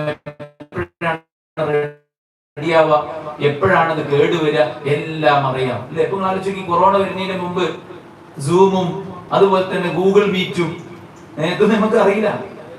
അതിനുശേഷം നമ്മൾ പഠിച്ചെടുത്തതാണ്. പിന്നെ നമ്മൾ FBയിലെത്തി, പിന്നെ ഇൻസ്റ്റഗ്രാമിലെത്തി, പിന്നെ ടെലഗ്രാമിലെത്തി, പിന്നെ അതിലെതിലേക്ക് എത്തി. ഏതും തോണ്ടി നോക്കാനും തുറന്നു നോക്കാനൊക്കെ ഉള്ള സ്കില്ല്, നോളജ് നമുക്ക് കിട്ടി. അറിയാത്ത കാര്യങ്ങൾ ചോദിച്ചു പഠിക്കാനും അങ്ങനത്തെ വിവിധങ്ങളായ ഫുഡുകൾ ഉണ്ടാക്കാനും ഒക്കെ നമ്മൾ പഠിച്ച് ഇതേ നമ്മുടെ കയ്യിൽ തന്നെ ഇതേ ഫോൺ തന്നെ ഉപയോഗപ്പെടുത്തിയിട്ട് അല്ലെ? അപ്പൊ നിങ്ങള് പ്ലേ സ്റ്റോറിൽ കയറിയിട്ട് സമീൽ എന്ന് അടിച്ചു കൊടുത്താൽ, സമീൽ ZAMEEL സമീൽ എന്ന് അടിച്ചു കൊടുത്താല് ഒരു സൂപ്പർ മാർക്കറ്റ് തന്നെ തുറക്കും. അതെന്താണ്? ഒരു ആപ്ലിക്കേഷൻ ആണ്. ആ ആപ്ലിക്കേഷൻ വാട്സപ്പ്, യൂട്യൂബ് ഒക്കെ പോലത്തെ ഒരു സാധനമാണ്. അത് ഫ്രീ ആയിട്ട് ഡൗൺലോഡ് ചെയ്താൽ അതില് ഏതോ സാധനമുണ്ട്. പ്രാർത്ഥന പഠിക്കാൻ, മയ്യത്ത് നിസ്കാരം പഠിക്കാൻ, കേട്ട് പഠിക്കാൻ, കണ്ടു പഠിക്കാൻ, വായിച്ചു പഠിക്കാൻ, അതുപോലെ തന്നെ നിസ്കാരത്തിന്റെ സമയം, കിബില ഫൈൻഡർ, ഇങ്ങനെ കുറെ സാധനങ്ങളുള്ളതാണ്. അങ്ങനെ വല്ലതും നമ്മുടെ ഫോണിൽ ഉണ്ടെങ്കിൽ അത് ഇൻസ്റ്റാൾ ചെയ്തിട്ട് അവിടെ ഒരു മൂലക്ക് കിടക്കുന്നുണ്ടാവും. ആരും നോക്കൂല. എല്ലാവരും ഫോണിലും ഇല്ലേ ഖുർആന്? ആരാ ഒഴിഞ്ഞിക്കുമ്പോ ഫോണിൽ ഖുർആൻ നോക്കല്? നേരെ എടുത്തിട്ട് ഫേസ്ബുക്കാ നോക്കുക, വാട്സപ്പാ നോക്കുക. പെണ്ണുങ്ങളൊക്കെ ആണെങ്കിൽ വാട്സപ്പിന്റെ സ്റ്റാറ്റസാ നോക്കുക. എല്ലാവരും സ്റ്റാറ്റസും നോക്കിയിട്ട് ഇത് ആരാണ്, ഇത് എവിടെയാണ്, ഇത് എങ്ങനെയാണ്, ഇത് എവിടുന്നാണ് അല്ലെ? എല്ലാ വിവരങ്ങളും നമ്മൾ അന്വേഷിക്കും. ഫോൺ എടുത്താൽ നമുക്കത് പണി. അതേ ഫോണിൽ തന്നെ സാധനങ്ങളുടെ ഇഷ്ടം പോലെ പഠിക്കാൻ പറ്റിയ. അപ്പൊ ഈ ദീനാണ്, അല്ലാഹുവിന്റെ പക്കൽ നിന്നുള്ള ഗൈഡൻസ് ആണ് ജീവിതത്തിലെ സമാധാനവും സന്തോഷവും തീരുമാനിക്കുമെന്ന് പറയുമ്പോ നമ്മളതൊന്ന് പഠിക്കാൻ തയ്യാറാകണം. റസൂൽ സല്ലല്ലാഹു അലൈഹി വസല്ലം എല്ലാ സുബഹിന് ശേഷവും പ്രാർത്ഥിക്കുമായിരുന്നു, اللهم إني أسألك علما نافعا ورزقا طيبا وعملا متقبلا. തിന്നാൻ വല്ലതും തരണേന്ന് ചോദിക്കുന്നതിന് മുമ്പ് അങ്ങനെയാണല്ലോ ആൾക്കാർ. കിറ്റ് കൊടുക്കേണ്ടത് പറഞ്ഞാൽ പാഞ്ഞു വരും, ഇൽമ കൊടുക്കേണ്ടത് പറഞ്ഞാൽ പാഞ്ഞു വരില്ല. കഴിഞ്ഞ ദിവസം ഒരാൾ പറഞ്ഞ് കിറ്റിനേക്കാളും ചോറിനേക്കാളും നമ്മൾ കൊടുക്കുന്ന ഏറ്റവും വലിയ മുതല് എന്ന് പറഞ്ഞാൽ ഇൽമാണ്. മനസ്സിലല്ലേ? അറിവാണ്. സ്വഹാബത്ത് 1 മാസം യാത്ര ചെയ്ത് ഒരു ഹദീസിന് വേണ്ടി 1 മാസം തിന്നാൻ ഭക്ഷണമില്ലാതെ, കുടിക്കാൻ വെള്ളമില്ലാതെ, കാലിൽ ചെരുപ്പ് പോലും ഇല്ലാതെയാണ് അവരൊക്കെ യാത്ര ചെയ്തത്. ഇതൊക്കെ കേൾക്കുമ്പോ നമ്മളെന്താ ചെയ്യാ? ഭയങ്കര സംഭവം ഇത് പറയാനല്ല, നമ്മള് സംഭവം അവർക്ക് സംഭവം തന്നെയാണ്. കാരണം അല്ലാഹു ഖുർആനിൽ പറഞ്ഞ റളിയല്ലാഹു അൻഹും വറദു അൻഹു, അതിനേക്കാൾ വലിയ സർട്ടിഫിക്കറ്റ് നമ്മളെടുത്തുനിന്ന് സ്വഹാബത്തിന് കിട്ടണമെന്ന് നിർബന്ധമല്ല. അള്ളാഹ് സർട്ടിഫിക്കറ്റ് കൊടുത്ത ആൾക്കാരാണ്. ഇതൊക്കെ കേൾക്കുമ്പോ നമ്മൾ എന്താ ചെയ്യേണ്ടത്? എനിക്കൊന്ന് പഠിക്കാൻ ശ്രമിച്ചു നോക്കണം, അതിലുള്ള മാർഗങ്ങൾ എന്താന്ന് അന്വേഷിച്ചു നോക്കണം, അതൊക്കെ ഒന്ന് ചിട്ടയായിട്ടൊന്ന് വായിച്ചു പഠിച്ചു നോക്കണം. ഒരു തഫ്സീറിന്റെ കോപ്പി കിട്ടിയാൽ അതൊന്ന് സ്ഥിരമായിട്ടൊന്ന് വായിച്ചു നോക്കണം. ഒരു ക്ലാസ് ഒക്കെ കേട്ട നമ്മൾ ആവേശത്തിന് തുടങ്ങും, ഇനി അങ്ങനെ ചെയ്യാം. എത്ര ദിവസം പോവും? ഒരു 2 ദിവസം 3 ദിവസമൊക്കെ പോകും. അത് കഴിഞ്ഞാൽ പിന്നെ നമ്മൾ പഴയ ക്ലോക്കൊക്കെ തന്നെ പോവാണ് അല്ലേ? അപ്പോ 1 കൊല്ലം തികയുമ്പോൾ അന്നത്തെ ഖുതുബയിൽ കൊല്ലം വായിക്കായിരുന്നു. അങ്ങനെ അങ്ങനെ അങ്ങനെ അങ്ങനെ നമ്മളെ പല്ലും എല്ലും തൊലിയും ഒക്കെ നുരുമ്പി ഇല്ലാതായി നാട്ടുകാർ കബറിൽ കൊണ്ടുപോയി വെക്കണവരെ നമ്മളെ ആഗ്രഹങ്ങളായിട്ട് അങ്ങനെ പോകും. ഇമാം ഷാഫിഈ റഹിമഹുല്ലാഹ് പറഞ്ഞതുപോലെ ആഗ്രഹം കൊണ്ട് ആർക്കെങ്കിലും അറിവ് കിട്ടുമായിരുന്നെങ്കിൽ അവര് ഭൂമിന്റെ മുകളിൽ വിവരമില്ലാത്ത ഒരാൾ ഉണ്ടാവുമായിരുന്നില്ല എന്ന് ഇമാം ഷാഫിഈ പറഞ്ഞു. ആഗ്രഹം കൊണ്ടല്ല ലോകത്ത് പണ്ഡിതന്മാരുണ്ടായത്, അവരൊക്കെ ഇറങ്ങി പുറപ്പെട്ടതാണ്. ലോകം കണ്ട ഏറ്റവും വലിയ പണ്ഡിതയാണ് ആയിഷ റളിയല്ലാഹു അൻഹ. ആയിഷ റളിയല്ലാഹു അൻഹ ആഗ്രഹം കൊണ്ടല്ല, പുയാപ്ല നബിയല്ലേ, അപ്പോ ഭാര്യ എന്തായാലും പണ്ഡിതയാകുമല്ലോ, അങ്ങനെയൊന്നുമില്ല. പഠിച്ചിട്ടാ അല്ല എല്ലാ പണ്ഡിതന്മാരും ഭാര്യമാര് പണ്ഡിതകളാണോ? അല്ലല്ലോ, പഠിച്ചാലേ ഉണ്ടാവുള്ളൂ. ആയിഷ റളിയല്ലാഹു അൻഹ പഠിച്ചു. അധ്യാപികയായി, സ്വഹാബത്തിന്റെ അധ്യാപികയായി ലോകത്തിന്റെ വിവിധ ഭാഗങ്ങളിൽ നിന്ന് സ്ത്രീകൾ വരും. അവരുമായി ബന്ധപ്പെട്ടവരുടെ ഭർത്താക്കന്മാരുമായി ബന്ധപ്പെട്ടവരുടെ ദാമ്പത്യവുമായി ബന്ധപ്പെട്ട സംശയങ്ങൾ ചോദിക്കും. അതിന് ആൻസർ കൊടുത്തത് ആയിഷ ബീവിയാണ്. അവർ ഖുർആൻ കേൾക്കും, അവര് പിന്നെ പള്ളിയിൽ പോയി ഖുതുബ കേൾക്കും, അവര് ജമാഅത്തിൽ നബിയുടെ കൂടെ പള്ളിയിൽ പോയിട്ട് നിസ്കരിക്കും. അൽഹംദുലില്ലാഹ്, നമ്മളിപ്പോ ഇവിടെ സ്ത്രീകൾക്കൊരു പുതിയ സ്ഥലമൊക്കെ എക്സ്റ്റെൻഡ് ചെയ്ത് പുരുഷന്മാരെക്കാൾ നല്ല സൗകര്യം ഇവിടെ ഒരുക്കിയിട്ടുണ്ട്. അല്ലാഹു അർഹമായ പ്രതിഫലം അതിന്റെ ആളുകൾക്ക് നൽകുമാറാവട്ടെ. പലരും അതിന്റെ അവകാശികൾ ഖബറിലാണ്. അവർക്കതൊരു സദഖ ജാരിയാക്കി അല്ലാഹു സുബ്ഹാനഹു വ തആല മാറ്റുമാറാവട്ടെ. ഇനി എന്താ, നിങ്ങൾ നോമ്പ് കഴിഞ്ഞാൽ പിന്നെ ആ ഭാഗത്തോട് അടച്ചിടുന്നു, പിന്നെ ആരോട് വരൂല. നമ്മൾ കരുതി എന്താണ്, സുന്നത്ത് നിസ്കരിക്കാൻ പാഞ്ഞു വരലാണ് പള്ളിക്ക്. തറാവീഹ് സുന്നത്താണ്, വെറും സുന്നത്തല്ല.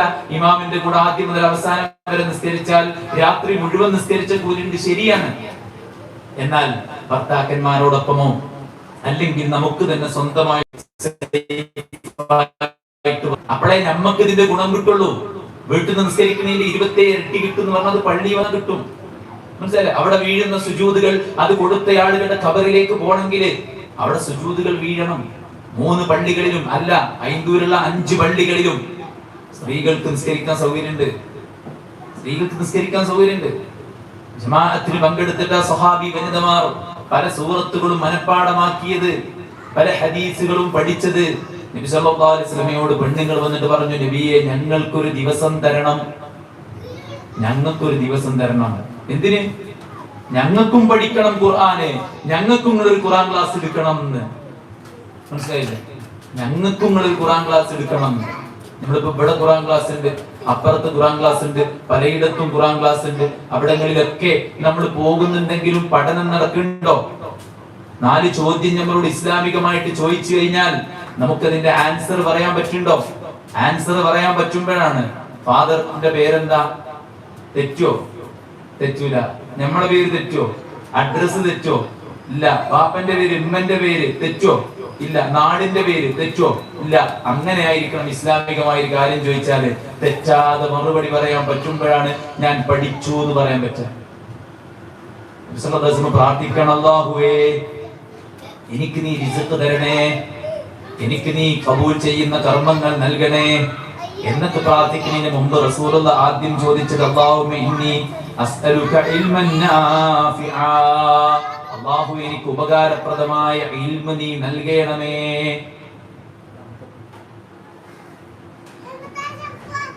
ഉപകാരപ്രദമായ ഇൽമ റിസ്ക് കിട്ടുന്നതിന് മുമ്പ്, അമൽ ചോദിക്കുന്നതിന് മുമ്പ് ഇൽമു ചോദിക്കാണ്. കാരണം എന്താ? ഉപകാരപ്രദമായ ഇൽമെന്ന് പറയുന്നത് അത് പ്രകാശമാണ്. വകദാലിക ഔഹൈനാ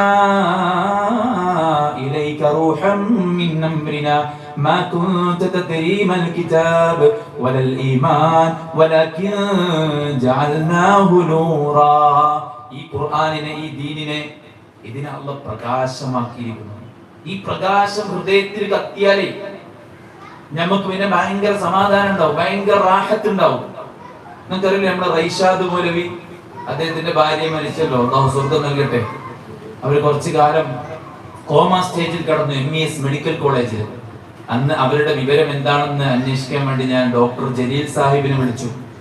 അദ്ദേഹം എന്നോട് പറഞ്ഞു, ഇതുപോലത്തെ നിരവധി പേഷ്യൻസ് ഇവിടെ കിടക്കുന്നുണ്ട്, ഒന്നിന്റെയും വിവരം ഞമ്മക്കറിയില്ല, അവരൊട്ട് മരിക്കുന്നുമില്ല ജീവിക്കുന്നുമില്ല എന്നുള്ള അവസ്ഥയിലുള്ളത്. നമ്മുടെയൊക്കെ മനസ്സ് മരവിച്ചു പോയിട്ട് ഞാൻ ഇന്ന് ക്ലിനിക്കിൽ പോകാതെ ഞാൻ ഖുർആൻ ക്ലാസ്സിന് പോയിക്കൊണ്ടിരിക്കുകയാണ്. ഞാൻ വിളിച്ചുപോ, ഒരു ഡോക്ടർ ക്ലിനിക്കിൽ പോയാൽ എത്ര പൈസ കിട്ടും? നമ്മളൊക്കെ പോണാണല്ലോ, എത്ര നമ്പർ കിട്ടല്? 75, 100 അല്ലേ, ഇതൊക്കെ കിട്ടല്. 100 ആൾക്കാരെ നോക്കിയ ഒരു ഡോക്ടർക്ക് എത്ര കിട്ടും?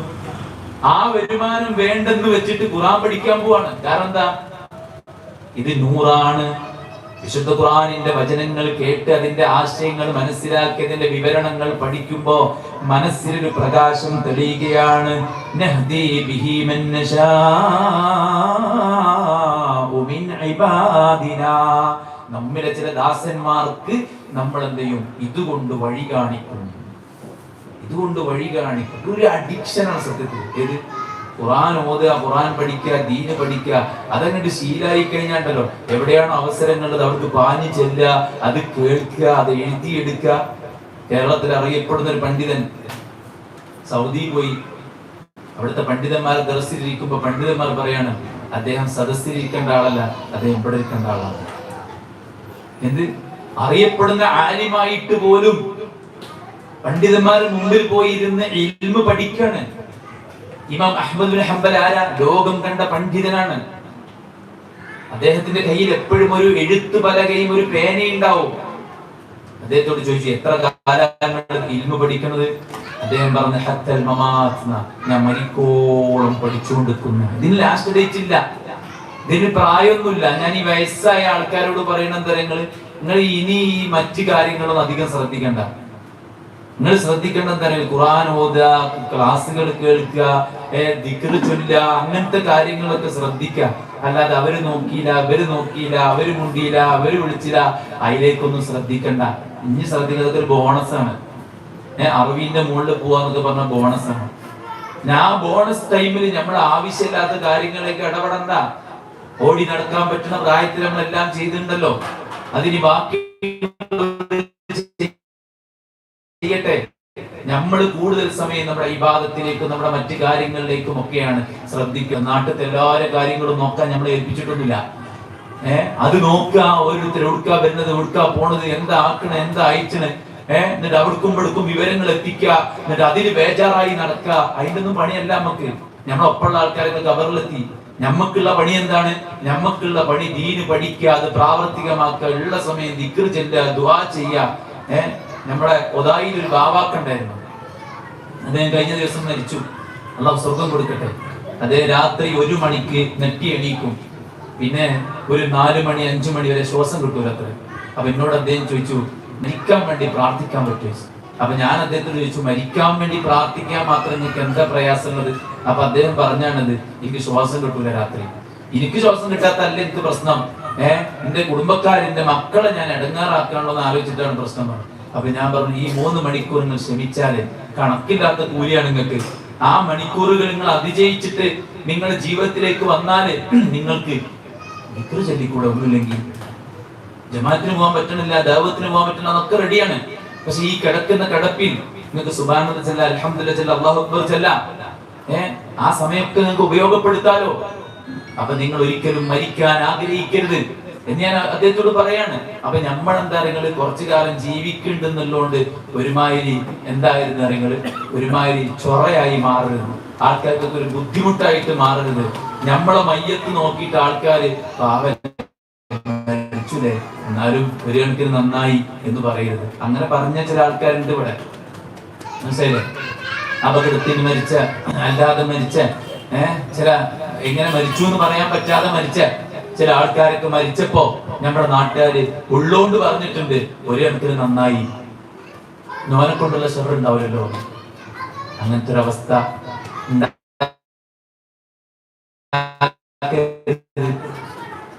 അങ്ങനത്തെ ഒരു അവസ്ഥ ഉണ്ടാക്കരുത്. ഇപ്പൊ ഞമ്മക്ക് കിട്ടുന്ന സമയങ്ങളൊക്കെ നമ്മൾ ദീന് പഠിക്കാനും അത് ശ്രമിച്ചാല് ഭയങ്കര സമാധാനം ഉണ്ടാവും, ഭയങ്കര ആശ്വാസം ഉണ്ടാവും, ഭയങ്കര സന്തോഷം ഉണ്ടാവും. പല വഴിക്കും നമ്മളെ കുത്താനും പല വഴിക്കും നമ്മളെ ഉപദ്രവിക്കാനും പലതരത്തിലുമുള്ള പ്രയാസങ്ങൾ മാനസികമായും ശാരീരികമായും കുടുംബപരമായിട്ടും നമ്മൾ അനുഭവിക്കുമ്പോ ഒന്നും വേണ്ട, സ്വന്തം വീട്ടില് ഭർത്താവ് എന്ന് പറയുന്ന ഒരുത്തനെ കൊണ്ട് തന്നെ ഇടങ്ങേറായിട്ടുള്ള ഒരുപാട് ആൾക്കാരുണ്ട്. ഭാര്യ എന്ന് പറയുന്ന വ്യക്തി സമാധാനം കൊടുക്കാത്ത ഒരുപാട് ആണുങ്ങളുണ്ട്, മക്കളെ കൊണ്ട് ബുദ്ധിമുട്ടുന്ന ആൾക്കാരുണ്ട്. ഇവർക്കൊക്കെ ആശ്വാസം കിട്ടുന്ന നൂറാണ് ഖുർആൻ.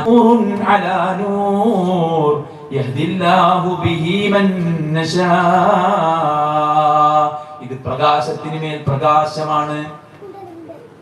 പട്ടിണി കിടന്ന സഹാബത്ത് അല്ലെ, അബൂഹുറൈറക്കൊന്നും തിന്നാൻ തന്നെയല്ലേ, ഇനി എനിക്കൊന്നും തിന്നാനില്ലല്ലോ, ഇവിടെ പട്ടിണിയാണല്ലോ എന്ന് കരഞ്ഞടക്കായിരുന്നില്ല. മദീന പള്ളിയിൽ ചെന്നിരുന്നിട്ട് നബിയുടെ വായിൽ നിന്ന് ഹദീസുകൾ ഒപ്പിയെടുത്തിട്ട് അത് രേഖപ്പെടുത്തി വെക്കുകയായിരുന്നു. ആര്? മഹാനായ സഹാബി അബൂ ഹുറൈറ റളിയല്ലാഹു അൻഹു. അതുകൊണ്ട് സഹോദരങ്ങളെ, അല്ലാഹുവിന്റെ ഖുർആന് ഇത് മാറ്റി വെച്ചാൽ നമുക്ക് കിട്ടാളാണ് ഈ ചണ്ടിഞ്ചവറും. ഏത് ഈ യൂട്യൂബർമാരും ബ്ലോഗർമാരും ഇൻഫ്ലുവൻസർമാരും ഇവർക്കൊക്കെ എന്താ പറയാനുള്ളത്? സുഖിച്ചോ, ആനന്ദിച്ചോ, എൻജോയ് ചെയ്തോ. ഞാനൊരു ക്യാൻസർ പേഷ്യന്റ് ആണ്, അപ്പൊ ഞാൻ എന്ത് ചെയ്യണം ചോദിച്ചാല്, അപ്പൊ പ്രാക്ടിക്കൽ ആയിട്ടുള്ള സാധനം നല്ലവര് പറയുന്നത് പോലെ അവിടുന്ന് ഇവിടുന്നൊക്കെ കടമെടുത്ത തൊപ്പിയരുടെ ഒരുത്തണ്ട്, അറിയാലോ, കുട്ടികളൊക്കെ ഭയങ്കര സ്റ്റാർ ആണ് തൊപ്പിയരുടെ ഒരുത്തൻ. അവന് ആദ്യമൊക്കെ ലാപ്ടോപ്പ് തല്ലി പൊട്ടിക്ക, കമ്പ്യൂട്ടർ എടുത്ത് വലിച്ചെറിയ, ഇങ്ങനെയൊക്കെയുള്ള പിരാന്തിനെ ആദ്യം കാട്ടിയത്. അപ്പൊ ആൾക്കാരൊക്കെ ഇങ്ങനെ അന്തം വിട്ട് നോക്കിക്കേനി. ഇതോരോട് നാട്ടി ദോൺ തുടങ്ങുന്നതിന് മുമ്പേ അമേരിക്കയിൽ ഒരുത്തന് ഇങ്ങനെ ചാനൽ തുടങ്ങിയിട്ട് ഓനെന്താ കാണിച്ചുകൊണ്ടിരിക്കണേ, അവിടുത്തെ ന്യൂജൻ ഫുള്ള് ഓന്റെ പിന്നാലെയാണ്. അത് കണ്ട് മനസ്സിലാക്കിയിട്ടാണ് അത് അതുപോലെ കടമെടുത്തുകൊണ്ടിരിക്കുന്നത് വരെ. മനസ്സിലായില്ലേ?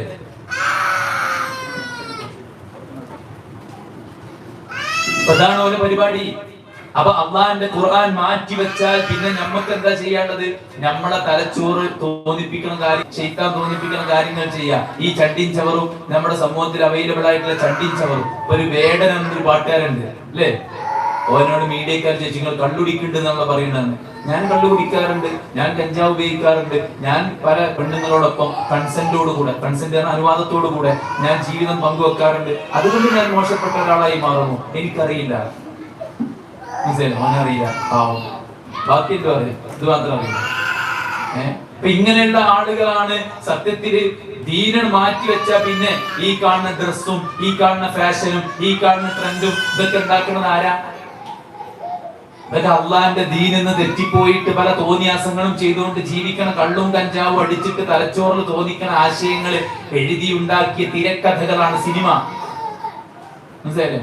ജോളി എന്ന് പറഞ്ഞിട്ട് ഒരു പെണ്ണ് കുടുംബത്തിലെ 6 പേർക്ക് സയനൈഡ് കൊടുത്ത് അവരെ കൊന്നപ്പോ ഇവിടുത്തെ സിനിമാ സംവിധായകന്മാർ എന്താ പറഞ്ഞ്, അത് ഞാൻ സിനിമയാക്കും. അപ്പൊ ഒരു കിട്ടാൻ നിൽക്കാണ്. എവിടുന്ന ഈ സിനിമക്കൊക്കെ ഈ കഥകൾ കിട്ടുന്നത്? ഇവിടെ നടക്കുന്ന കൊലപാതകങ്ങളും അക്രമങ്ങളൊക്കെ തന്നെ ഉപയോഗിച്ചിട്ടാണ് ഒരു സിനിമ ഉണ്ടാക്കണേ. ടീച്ചറെ പ്രേമിക്കുന്ന ഒരു സിനിമയില്, അതിനുശേഷമാണ് പ്രേമത്ര കൂടിയത്. സിനിമന്റെ പേരെന്നെ പ്രേമാണ്. മനസ്സിലായില്ലേ? മമ്മൂട്ടി എത്ര ഈമാനുള്ള മനുഷ്യനാണ്. ഹജ്ജ് ചെയ്യും, ഉംറ ചെയ്യും, അല്ലേ, പള്ളിയിൽ പോയി നിസ്കരിക്കും, ജുമാക്ക് പങ്കെടുക്കും. മമ്മൂട്ടി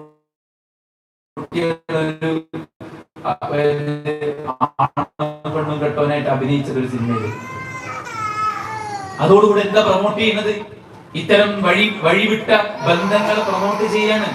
ഇറങ്ങിയില്ലെന്ന് അറിയില്ല, ഒരു പുതിയ സിനിമ ഇറങ്ങണ്ടത്രേ, അതില് ആങ്ങളക്ക് പെണ്ണിനോട് പ്രേമം, എന്നിട്ട് ഓര് തമ്മിൽ ശരീരം പങ്കുവെക്കുക. അതൊന്നും ഒരു പ്രശ്നമല്ല വരുത്തി തീർത്ത് നോർമലൈസ് ചെയ്തിട്ട് നാക്കാലികളെ പോലും ലജ്ജിപ്പിക്കുന്ന കോലത്തില് ഒരു തോന്നിയാസത്തിന്റെ കേന്ദ്രം ലോകാവസാനം അടുപ്പിക്കാൻ വേണ്ടി സഹായിച്ചു കൊണ്ടിരിക്കുന്ന ടീമാണ് ഇവരൊക്കെ. അപ്പൊ ഈ ദീന് മാറ്റി വെച്ചാൽ നമുക്ക് എടുക്കാനുള്ളത് ഇവരൊക്കെ ഈ ചണ്ടിൻ ചവറുമാണ്.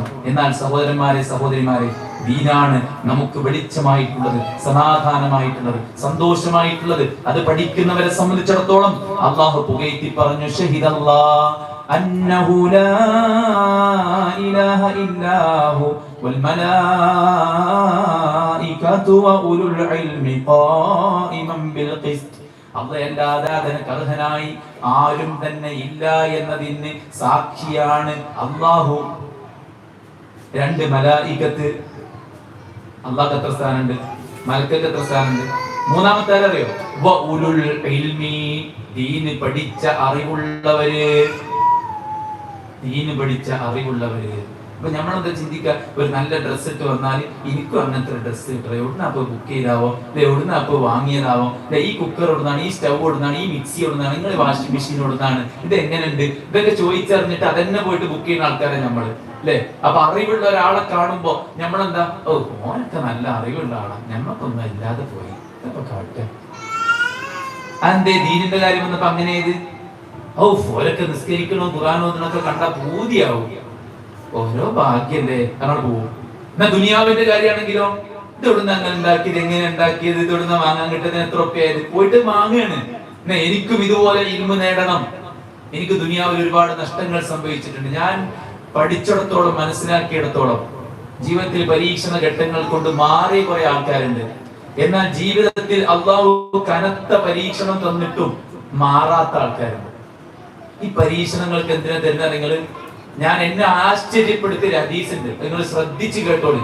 അത് എന്ത് സംഭവിക്കുമ്പോൾ നിങ്ങളെ മനസ്സിലുണ്ടാകേണ്ട സാധനമാണ്. എന്തായാലും അള്ളാഹ് ഒരു മനുഷ്യന് സ്വർഗത്തിന്റെ ഉന്നതങ്ങളിൽ ഒരു സീറ്റ് ഉറപ്പിച്ചിട്ടുണ്ട്. പക്ഷെ അയാളാകട്ടെ എത്രയോ താഴെ തട്ടിലാ കിടക്കുന്നത്. അയാൾ ആ ദർജയ്ക്ക് എത്തിയിട്ടില്ല, മനസ്സിലായില്ലേ? പക്ഷെ അയാൾ ആ ദർജയിലേക്ക് എത്തിക്കണം പഠിച്ചോനെ. അപ്പൊ അള്ളാഹ് എന്താ ചെയ്യുക? അയാൾക്ക് വലിയൊരു പരീക്ഷണം ഇട്ടു കൊടുക്കും. വലിയൊരു പരീക്ഷണം ഇട്ടു കൊടുക്കും. ആ പരീക്ഷണം വരുന്നതോടുകൂടെ അയാൾ കൂടുതൽ അള്ളാഹുവിലേക്ക് അടുത്തിട്ട് പ്രാർത്ഥിച്ച് അള്ളാഹിനോട് ക്ഷമിച്ച് അങ്ങേയതും അള്ളാഹുവിലേക്ക് അടുത്ത് അയാൾ എന്ത് ചെയ്യും? ആ സ്വർഗത്തിലെ ആ ദർജയിലേക്ക് അടുത്തുമ്പോൾ അള്ളാഹ് മരിക്കും. ഇതിന് ജീവിക്കുന്ന ചില ഉദാഹരണങ്ങളുണ്ട്. മനസ്സിലായോ? ഭാര്യയും ഭർത്താവും പ്രശ്നമാണ്, ചില്ലറ പ്രശ്നമല്ല. ഭാര്യയ്ക്കൊരു മോശപ്പെട്ട ബന്ധമാണ്, അതിന്റെ വേദനയിൽ ഒരു കുഞ്ഞുമുണ്ട്, അതിന്റെ വേദനയിൽ ഒരുപാട് നീറി വളരെ പ്രായം കുറഞ്ഞൊരു യുവാവ് സ്ട്രോക്ക് ബാധിച്ച് മരിച്ചു. മനസ്സിലായി? ഇപ്പൊ അവരുടെ ജീവിതവും അവന്റെ അവസ്ഥയും വെച്ച് നമ്മൾ പരിശോധിക്കുമ്പോൾ അല്ലാഹു ഓനെ സ്വർഗത്തിന്റെ ഉയരങ്ങളിലേക്ക് ഉയർത്തിക്കൊണ്ടുപോയതാണ് എന്ന് കറക്റ്റ് നമുക്ക് മനസ്സിലാവും. അത്രയും മോശമാണ് അവളുടെ ജീവിതം. എന്തായാലും പ്രത്യക്ഷത്തിൽ നോക്കുമ്പോ ഭയങ്കര പ്രയാസമായിട്ട് തോന്നുമെങ്കിലും ദീനീപരമായിട്ട് നോക്കുമ്പോ അത് അല്ലാഹ് അയാൾക്ക് കൊടുക്കുന്ന ഒരു ഖൈറാണ്. അപ്പൊ എന്താണ്, നമ്മളിതൊക്കെ കിട്ടുമ്പോ നമുക്ക് എന്തെങ്കിലും ബുദ്ധിമുട്ടുകളൊക്കെ ബാധിക്കുമ്പോ നമ്മൾ കൂടുതൽ പടച്ചവനിലേക്ക് അടുക്കുക, അള്ളാഹുവിന്റെ ദീന് പഠിക്കുക, അതിന്റെ വെളിച്ചത്തിൽ ജീവിക്കുക. അല്ലാഹു സുബ്ഹാനഹു വ തആല പറയാണ്, ഖുൽ ഹൽ യസ്തവിൽ ലദീന യഅലമൂൻ വല്ലദീന ലാ യഅലമൂൻ. നബിയെ പറയുക, അറിവുള്ളവനും അറിവില്ലാത്തവനും സമമാണോ? കണ്ണ് കാണുന്നവനും കാണാത്തവനും സമമാണോ? ഒരിക്കലും അല്ലല്ലോ. ഇന്നമാ യഖ്ശല്ലാഹ മിൻ ഇബാദിഹിൽ ഉലമാ. അല്ലാഹുവിനെ ഏറ്റവും അധികം ഭയക്കുന്നത് അറിവുള്ളവരാണ്, ഈ ദീന് പഠിച്ചവരാണ്. യർഫഇല്ലാഹു അല്ലദീന ആമനൂ മിൻകും വല്ലദീന ഊതുൽ ഇൽമ ദറജാത്ത്. അല്ലാഹു സുബ്ഹാനഹു വ തആല പദവി ഉയർത്തി കൊടുക്കും. ആർക്ക്? ആർക്ക്? മുഅ്മിനീങ്ങൾക്ക്. എന്താ മുഅ്മിനീങ്ങളുടെ പ്രത്യേകത? ഊതുൽ ഇൽമ, അവർക്ക് ദീനിനെ കുറിച്ചുള്ള അറിവുണ്ട്. നിങ്ങളെന്ത് വിചാരിച്ച് ഈ അറിവ് നേടുക പറഞ്ഞാല് അൽബാനി ആകാ, ഇബ്നു ഉസൈമീൻ ആകാ, ഇബ്നു ബാസ് ആകാ എന്നല്ല അർത്ഥം. അതൊന്നല്ല എന്റെ അർത്ഥം. അങ്ങനെ ആകേണ്ട കുറച്ച് ആൾക്കാരുണ്ട്. ഇനി നമ്മക്ക് ആകാൻ പറ്റൂലെങ്കിൽ നമ്മളെ മക്കളെ കാര്യത്തിൽ നമ്മൾ നോക്കുക, കുട്ടികളെ ഹിഫ്ദ് പഠിപ്പിക്കുക, ചെറുപ്പത്തിൽ തന്നെ ഹാഫിദീങ്ങളാക്കുക, എന്നിട്ട് അവരെ നല്ല ശരിയായ മനഹജിൽ മുന്നോട്ട് പോകുന്ന കുല്ലിയത്തുൽ ശർഇയ്യയിൽ ചേർത്ത് അവരെ എന്ത് ചെയ്യാം? ദീന് പഠിപ്പിച്ച് അവരെ നല്ല അപഗ്രഥിച്ച് പഠിക്കാനും കൈകാര്യം ചെയ്യാനും പറ്റിയ പണ്ഡിതന്മാരാക്കി മാറ്റാം. പക്ഷെ നമ്മളൊക്കെ പഠിക്കേണ്ട സാധനം തരങ്ങൾ നമ്മുടെ വിശ്വാസം എന്താണ്, നമ്മുടെ കർമ്മം എന്താണ്, നമ്മൾ ചൊല്ലുന്ന പ്രാർത്ഥനയുടെ അർത്ഥം എന്താണ്, നമ്മൾ ഓതുന്ന ആയത്തുകളുടെ ആശയം എന്താണ്, ജീവിതത്തിന്റെ ഓരോ രംഗത്തും നമ്മൾ എങ്ങനെ ഏതെല്ലാം രീതിക്കാണ് ചെയ്തു പോകേണ്ടത്. ആയിഷ ബീവിന്റെ അടുത്തൊരു പെണ്ണ് വന്നു. അവര് ഡ്രസ്സൊക്കെ ധരിച്ചാ വന്നത്. ആയിഷ ബീവി പറയാണ്, ഇതല്ലല്ലോ നബി പഠിപ്പിച്ച ഡ്രസ് കോഡ്. അപ്പൊ എന്താണ് ഒരു മുസ്ലിമായ പെണ്ണിന്റെ ഡ്രസ് എങ്ങനെയായിരിക്കണം, അവളുടെ സംസാരം എങ്ങനെയായിരിക്കണം, അവൾ മറ്റുള്ളവരോട് എങ്ങനെയായിരിക്കണം, ഭർത്താവിനോട് എങ്ങനെയായിരിക്കണം, മക്കളെ എങ്ങനെ പോറ്റണം, ഇതൊക്കെ പഠിക്കേണ്ടതാണ്. മക്കൾക്ക് വലിയ കൊട്ടാരം പോലത്തെ സ്വപ്നം ഉണ്ടാക്കിയത്, പക്ഷെ തറട്ടത് കക്കൂസിന്റെ തറയാണ്. കാരണം നമുക്കറിയില്ല എങ്ങനെയാണ് കൊണ്ടുനടക്കേണ്ടത്, എങ്ങനെ റിയാക്ട് ചെയ്യേണ്ടത്, എങ്ങനെ തിരുത്തേണ്ടത്, എങ്ങനെ പഠിപ്പിക്കേണ്ടത്. ഇതൊക്കെ നമ്മൾ പഠിക്കണം. അതൊക്കെ പഠിക്കുമ്പോ എന്താ നിങ്ങള് മനസ്സിലൊക്കെ ത്വരീഖൻ യൽതമിസു ഫീഹി ഇൽമാ സഖറല്ലാഹു ലഹു ത്വരീഖൻ ഇലൽ ജന്ന. അല്ലാഹുവിന്റെ ദീൻ പഠിക്കുന്നവർക്ക് അല്ലാഹു സ്വർഗ്ഗത്തിലേക്കുള്ള വഴി എളുപ്പമാക്കും. സ്വർഗ്ഗത്തിലേക്കുള്ള വഴി എളുപ്പമാക്കും. നിങ്ങൾക്കറിയോ, ഒരു ചെക്കനെ കഞ്ചാവ് കേസിൽ കൊണ്ടു പോലീസ് പിടിച്ച. അപ്പോ ഇപ്പൊ ഇങ്ങനെ കടന്ന് ചറക്കാണ് പോലീസുകാരോട്, കയ്യൊക്കെ ഓങ്ങുക, ഭയങ്കരമായിട്ട് ഷൗട്ട് ചെയ്യുക പോലീസുകാരെ. അപ്പൊ ഇതിങ്ങനെ കണ്ടുകൊണ്ടാണ് ഒരു പോലീസുകാരൻ ഇങ്ങനെ കയറി വരുന്നത്. മൂപ്പർക്ക് ഇത് കണ്ടപ്പോ സഹിച്ചില്ല, മൂപ്പരങ്ങാണ്ട് കൊടുത്തത്. ആ അടിന് കിട്ടിയ പോലെ മൂക്കൊന്നും വായിന്നും ചെവിന്നൊക്കെ ബ്ലഡ് വരുന്നു. ഇത് കണ്ട ഓന്റെ ഉമ്മ അറ്റാക്കായി മരിച്ചു. അപ്പൊ ഈ പോലീസുകാരനാകെ സങ്കടമായി. ആ പോലീസുകാർ എന്താ വെച്ചാൽ ആ കുടുംബത്തിന് മൊത്തം ചെലവും മാസാമാസം മൂപ്പര് ഏറ്റെടുത്തു. ചെക്കനൊന്നും പറ്റിയിട്ടൊന്നുമില്ല, പക്ഷെ ഇത് കണ്ടിട്ട് ആ ഷോക്കിൽ ഉമ്മ മരിച്ചു. ആ കുടുംബത്തെ സമാധാനിപ്പിക്കാൻ വേണ്ടി കൗൺസിലറെ കൂടെ ഇയാളും പോയി. അപ്പൊ കൗൺസിലർ ആ വീട്ടുകാരൊക്കെ കൂട്ടിരുത്തിയിട്ട് ഇങ്ങനെ പറഞ്ഞു, മരണം ആർക്കും സംഭവിക്കുന്നതാണ്, നമ്മളും മരിക്കും, നമ്മളെല്ലാവരും അള്ളാന്റെ മുമ്പിൽ വരും, അള്ളാഹ് വിചാരണ ചെയ്യും, അതിനനുസരിച്ചാണ് ഓരോരുത്തർക്കും നന്മ തിന്മ തീരുമാനിക്കുക എന്നൊക്കെ പറഞ്ഞപ്പോ ഇയാൾക്കാകെ പേടിയ. മൂപ്പര് മേലുദ്യോഗസ്ഥനോട് പോലീസ് ജോലി രാജിവെക്കാണെന്ന് പറഞ്ഞിട്ട് കത്തെയ്യും. അയാൾ കുറച്ച് ബുദ്ധിയിലായതുകൊണ്ട് മൂപ്പര് പറഞ്ഞു 6 മാസം ലീവ് എടുത്തു വരികയാണ്. അങ്ങനെ ഈ ലീവ് എടുത്ത സമയത്ത് അദ്ദേഹത്തിന് ഓരോന്ന് കേൾക്കുമ്പോൾ സങ്കടം. അപ്പൊ മൂപ്പര് സുഹൃത്ത് പറഞ്ഞു, നിങ്ങൾ സങ്കടപ്പെട്ടിരിക്കാതെ നിങ്ങൾ ദീനിയായിട്ട് വരുന്നത് കേട്ടുകൊണ്ടിരിക്കുക. അങ്ങനെ മൂപ്പർക്ക് ഒരുപാട് ആളുകളുടെ സ്പീച്ചിന്റെ ലിങ്കുകളൊക്കെ അയച്ചു കൊടുത്ത് അതിൽ നമ്മുടെ ഹാരിസ് മൊലവിന്റെ ഒരു സ്പീച്ച് ഉണ്ടായിരുന്നു. അത് കേട്ടിട്ട് മൂപ്പര് അതിന്റെ സംഘാടകരെ പോയി കണ്ട് കൂടുതൽ പഠിക്കാനുള്ള വഴികൾ തേടി മൂപ്പര് അൽഹംദുലില്ലാഹ് നല്ല ദീനിയായിട്ട് ജീവിക്കാൻ. ഞാൻ കഴിഞ്ഞ ദിവസം ഒരു യുവാക്കളുടെ മാത്രം ഒരു ഇഫ്താർ പ്രോഗ്രാമിൽ പ്രസംഗിക്കാൻ പോയപ്പോ ആ സദസ്സിലുണ്ടായിരുന്നു ആ സഹോദരൻ. എന്തിലൂടെ മൂപ്പർക്ക് നോളജ് കിട്ടിയാൽ ദീനിയായിട്ടുള്ള വിജ്ഞാനം, അതിനെക്കുറിച്ച് ആലോചിച്ച് ശാന്തമായിരുന്ന് ആലോചിച്ച് ഞാൻ മരിക്കുന്നതും അള്ളാന്റെ മുമ്പിൽ വരുന്നതും അള്ള എന്നെ ചോദ്യം ചെയ്യണമൊക്കെ ആലോചിച്ചപ്പോ മൂപ്പരെന്ത് വെച്ചാൽ മാറാൻ തീരുമാനിച്ചു. അതാ ഇൽമിന്റെ വഴിയിൽ ആരെങ്കിലും പ്രവേശിച്ചാൽ അവനെ അള്ളാഹു സ്വർഗത്തിലേക്കുള്ള വഴി എളുപ്പമാക്കും. മലക്കുകൾ അവന് നേരെ ചിറകുകൾ വിരിക്കും. അള്ളാഹു സുബ്ഹാനഹു വ തആല അവന് ഏറ്റവും നല്ല പദവികൾ നൽകും. മാത്രമല്ല ദീനാറും ദിർഹമും കിട്ടുന്നതിനേക്കാൾ ഏറ്റവും വലിയ സ്വത്താണ് ഇൽമ് എന്ന് പറയുന്നത്. അതുകൊണ്ട് തന്നെ സമാധാനത്തിന്റെ വിജയത്തിന്റെ മാർഗം എന്ന് പറയുന്നത് ഈ പ്രമാണമാണ്, അള്ളാഹുവിന്റെ വഹയ്യാണ്, ഖുർആനും സുന്നത്തുമാണ്. അതിനെ നിങ്ങൾ മുറുകെ പിടിച്ചാൽ നിങ്ങൾ പിഴച്ചു പോകില്ല എന്ന് റസൂൽ സല്ലല്ലാഹു അലൈഹി വസല്ലം നമ്മെ ഓർമ്മപ്പെടുത്തിയിട്ടുണ്ടെങ്കിൽ അത് പഠിക്കാനുള്ള ശ്രമമാണ് നമ്മൾ നടത്തേണ്ടത്. അത് പഠിപ്പിക്കുകയാണ് നമ്മുടെ മക്കളുടെ കാര്യത്തിൽ നമ്മൾ ചെയ്യേണ്ടത്. നിങ്ങൾക്കറിയോ, നമ്മുടെ മക്കൾക്ക് ദീനി വിജ്ഞാനം ഉണ്ടെങ്കിൽ നിങ്ങൾ ഓരെങ്ങോട്ടും വിട്ടോളി.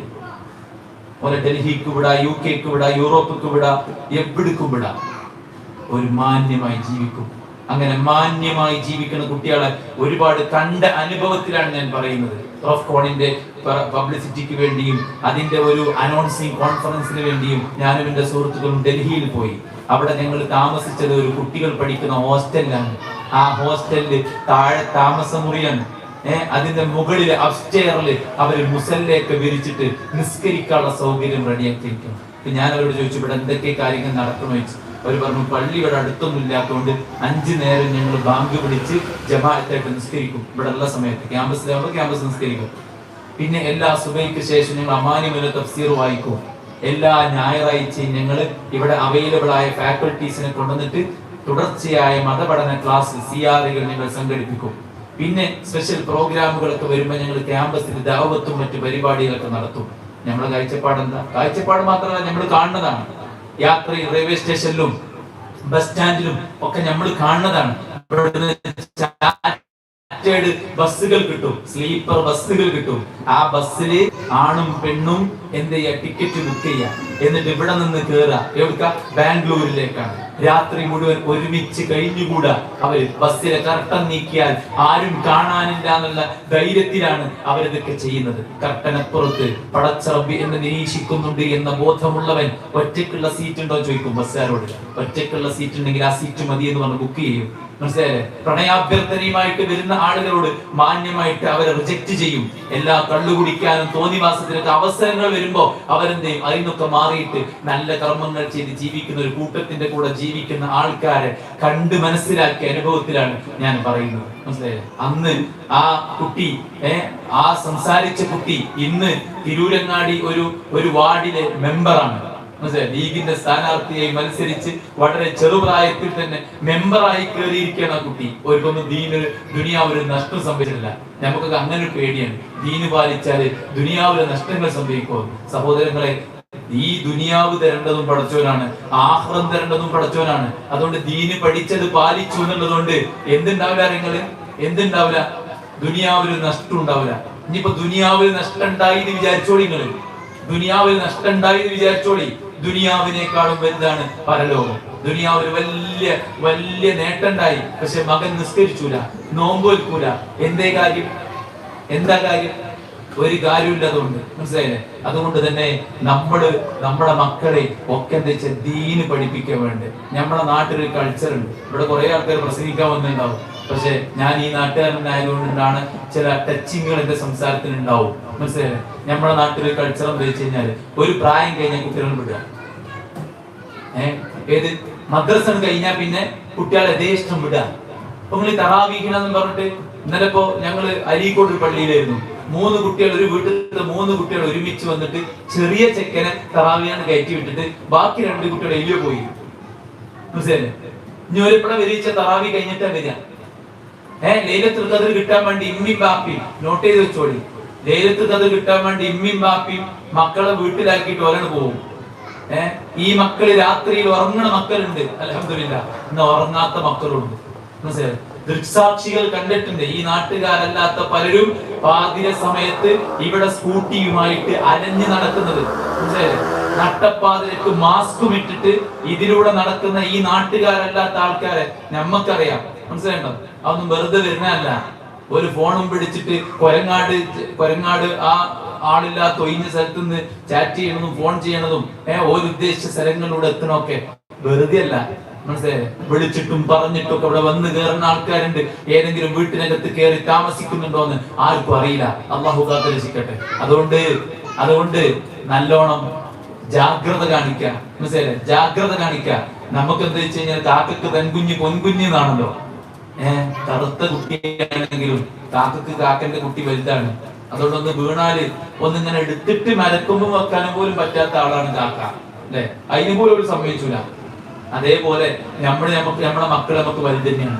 പക്ഷെ ആ മക്കളെ പുറത്തേക്ക് നമ്മൾ നന്നാക്കി പറയുമ്പോഴും ഉള്ളിൽ നമുക്കൊരു ജാഗ്രത വേണം. മനസ്സിലായില്ലേ? തറാവി നിസ്കരിക്കാനാണ് നമ്മളിവിടെ. ഞാൻ ഇന്നലെ മിന്നാന്നൊരു രക്ഷിതാവിനോട് പറഞ്ഞ് മൂപ്പര് കുട്ടികളെ ഇവിടെ ഇറക്കി, മൂപ്പര് വേറെ പള്ളിയിൽ പോയി നിസ്കരിച്ചു. ഞാൻ പറഞ്ഞു, നിങ്ങളെ കുട്ടി അതിൽ അലഞ്ഞു നടക്കാണ്. ഓനറിയാത്ത പലതും കൂടുതൽ ആൾക്കാർ പഠിപ്പിക്കും. ഇങ്ങനത്തെ കല്യാണത്തലേന്ന് രാത്രികളും തറാവീഹിന്റെ രാത്രികളൊക്കെ കടന്നിട്ട് തന്നെ നമ്മളും ഇങ്ങനെയൊക്കെ വന്നത്. നമ്മക്കും കുറെ ദുരനുഭവങ്ങൾ ഉണ്ടായിട്ടുണ്ട്. പലതിലും നമ്മളും എത്തിപ്പെടുന്ന സാഹചര്യം ഉണ്ടായിട്ടുണ്ട്. അള്ളാഹ് പുറത്തു തരട്ടെ.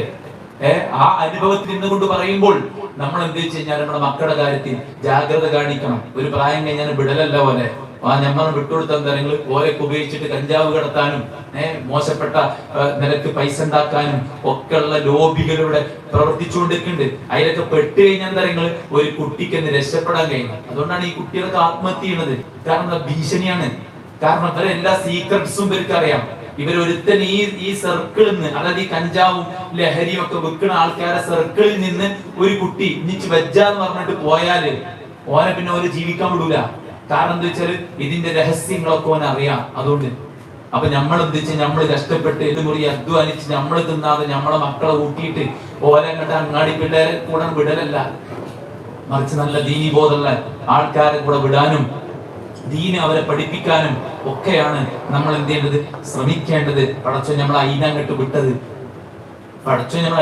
വിട്ടത്, ഈ ഐന്തൂരിലെ ഏറ്റവും വലിയ പൈസക്കാരൻ നമ്മളൊന്നല്ല. ഒരുപാട് പൈസക്കാർ മരിച്ചുപോയി, ഒരുപാട് തറവാടികൾ മരിച്ചുപോയി, അല്ലെ, ഒരുപാട് അറിവുള്ളവർ മരിച്ചുപോയി. നമ്മളൊക്കെ മരിക്കണതിന് മുമ്പ് നമുക്ക് ചെയ്യാനുള്ള എന്താ, അള്ളാഹുവിന് വഴിപ്പെട്ട് ജീവിക്കുക എന്നുള്ളതാണ്. അതെങ്ങനെ ജീവിക്കണം എന്നത് പഠിച്ചു മനസ്സിലാക്കിയിട്ട് നമ്മൾ ജീവിക്കുക എന്നുള്ളതാണ് ചെയ്യേണ്ടതായിട്ടുള്ള കാര്യം. അതുകൊണ്ട് തന്നെ സൗഭാഗ്യത്തിന്റെ വിജയത്തിന്റെ രഹസ്യം ഖുർആനും സുന്നത്തുമാണ്. ആ ഖുർആനും സുന്നത്തും പഠിക്കുക എന്നുള്ളത് ഏറ്റവും പ്രധാനപ്പെട്ട ഇമ്പോർട്ടന്റ് ആയ കാര്യമാണ്. മൂന്നാമത്തെ ഒരു കാര്യം എന്താ, നിങ്ങൾ പഠിച്ചു എന്നുള്ളതുകൊണ്ട് മാത്രം കിട്ടൂല, ഇത് ജീവിതത്തിന്റെ ഭാഗമാക്കുമ്പോഴാണ് ഇതിന്റെ ഗുണം കിട്ടുക. ഖുർആൻ പറഞ്ഞ മസലുല്ലദീന ഹുമ്മിലു തൗറാത്ത സുമ്മ ലം യഹ്മിലൂഹാ കമസലിൽ ഹിമാരി യഹ്മിലു അസ്ഫാറാ. കഴുതകളെ പോലെ നിങ്ങൾ ആകരുത്. എന്താ കഴുതകൾക്ക് പറ്റിയത്? കഴുതകളുടെ മേലെ എൻസൈക്ലോപീഡിയ ബ്രിട്ടാനിക്ക കയറ്റി വെച്ചാലും ഓരങ്ങനെ പോകും. ഓൽക്കറിയില്ല ലോകത്തെ ഏറ്റവും വലിയ വിജ്ഞാന കോശമാണ് എന്റെ മുതുകിൽ ഏറ്റി വെച്ചിരിക്കുന്നതെന്ന് ഒരു കഴുതക്കറിയില്ല. ഇതുപോലെ നിങ്ങൾ ഗ്രന്ഥം ചുമക്കുന്ന കഴുതകളായി മാറരുത്. ഖുർആൻ നമ്മൾ ഓതുന്നു, അത് പഠിക്കുന്നു, ഉപദേശങ്ങൾ കേൾക്കുന്നു. ആ കേൾക്കുന്നതൊക്കെ നമ്മുടെ ജീവിതത്തിൽ പ്രാവർത്തികമാക്കാനുള്ളതാണ്.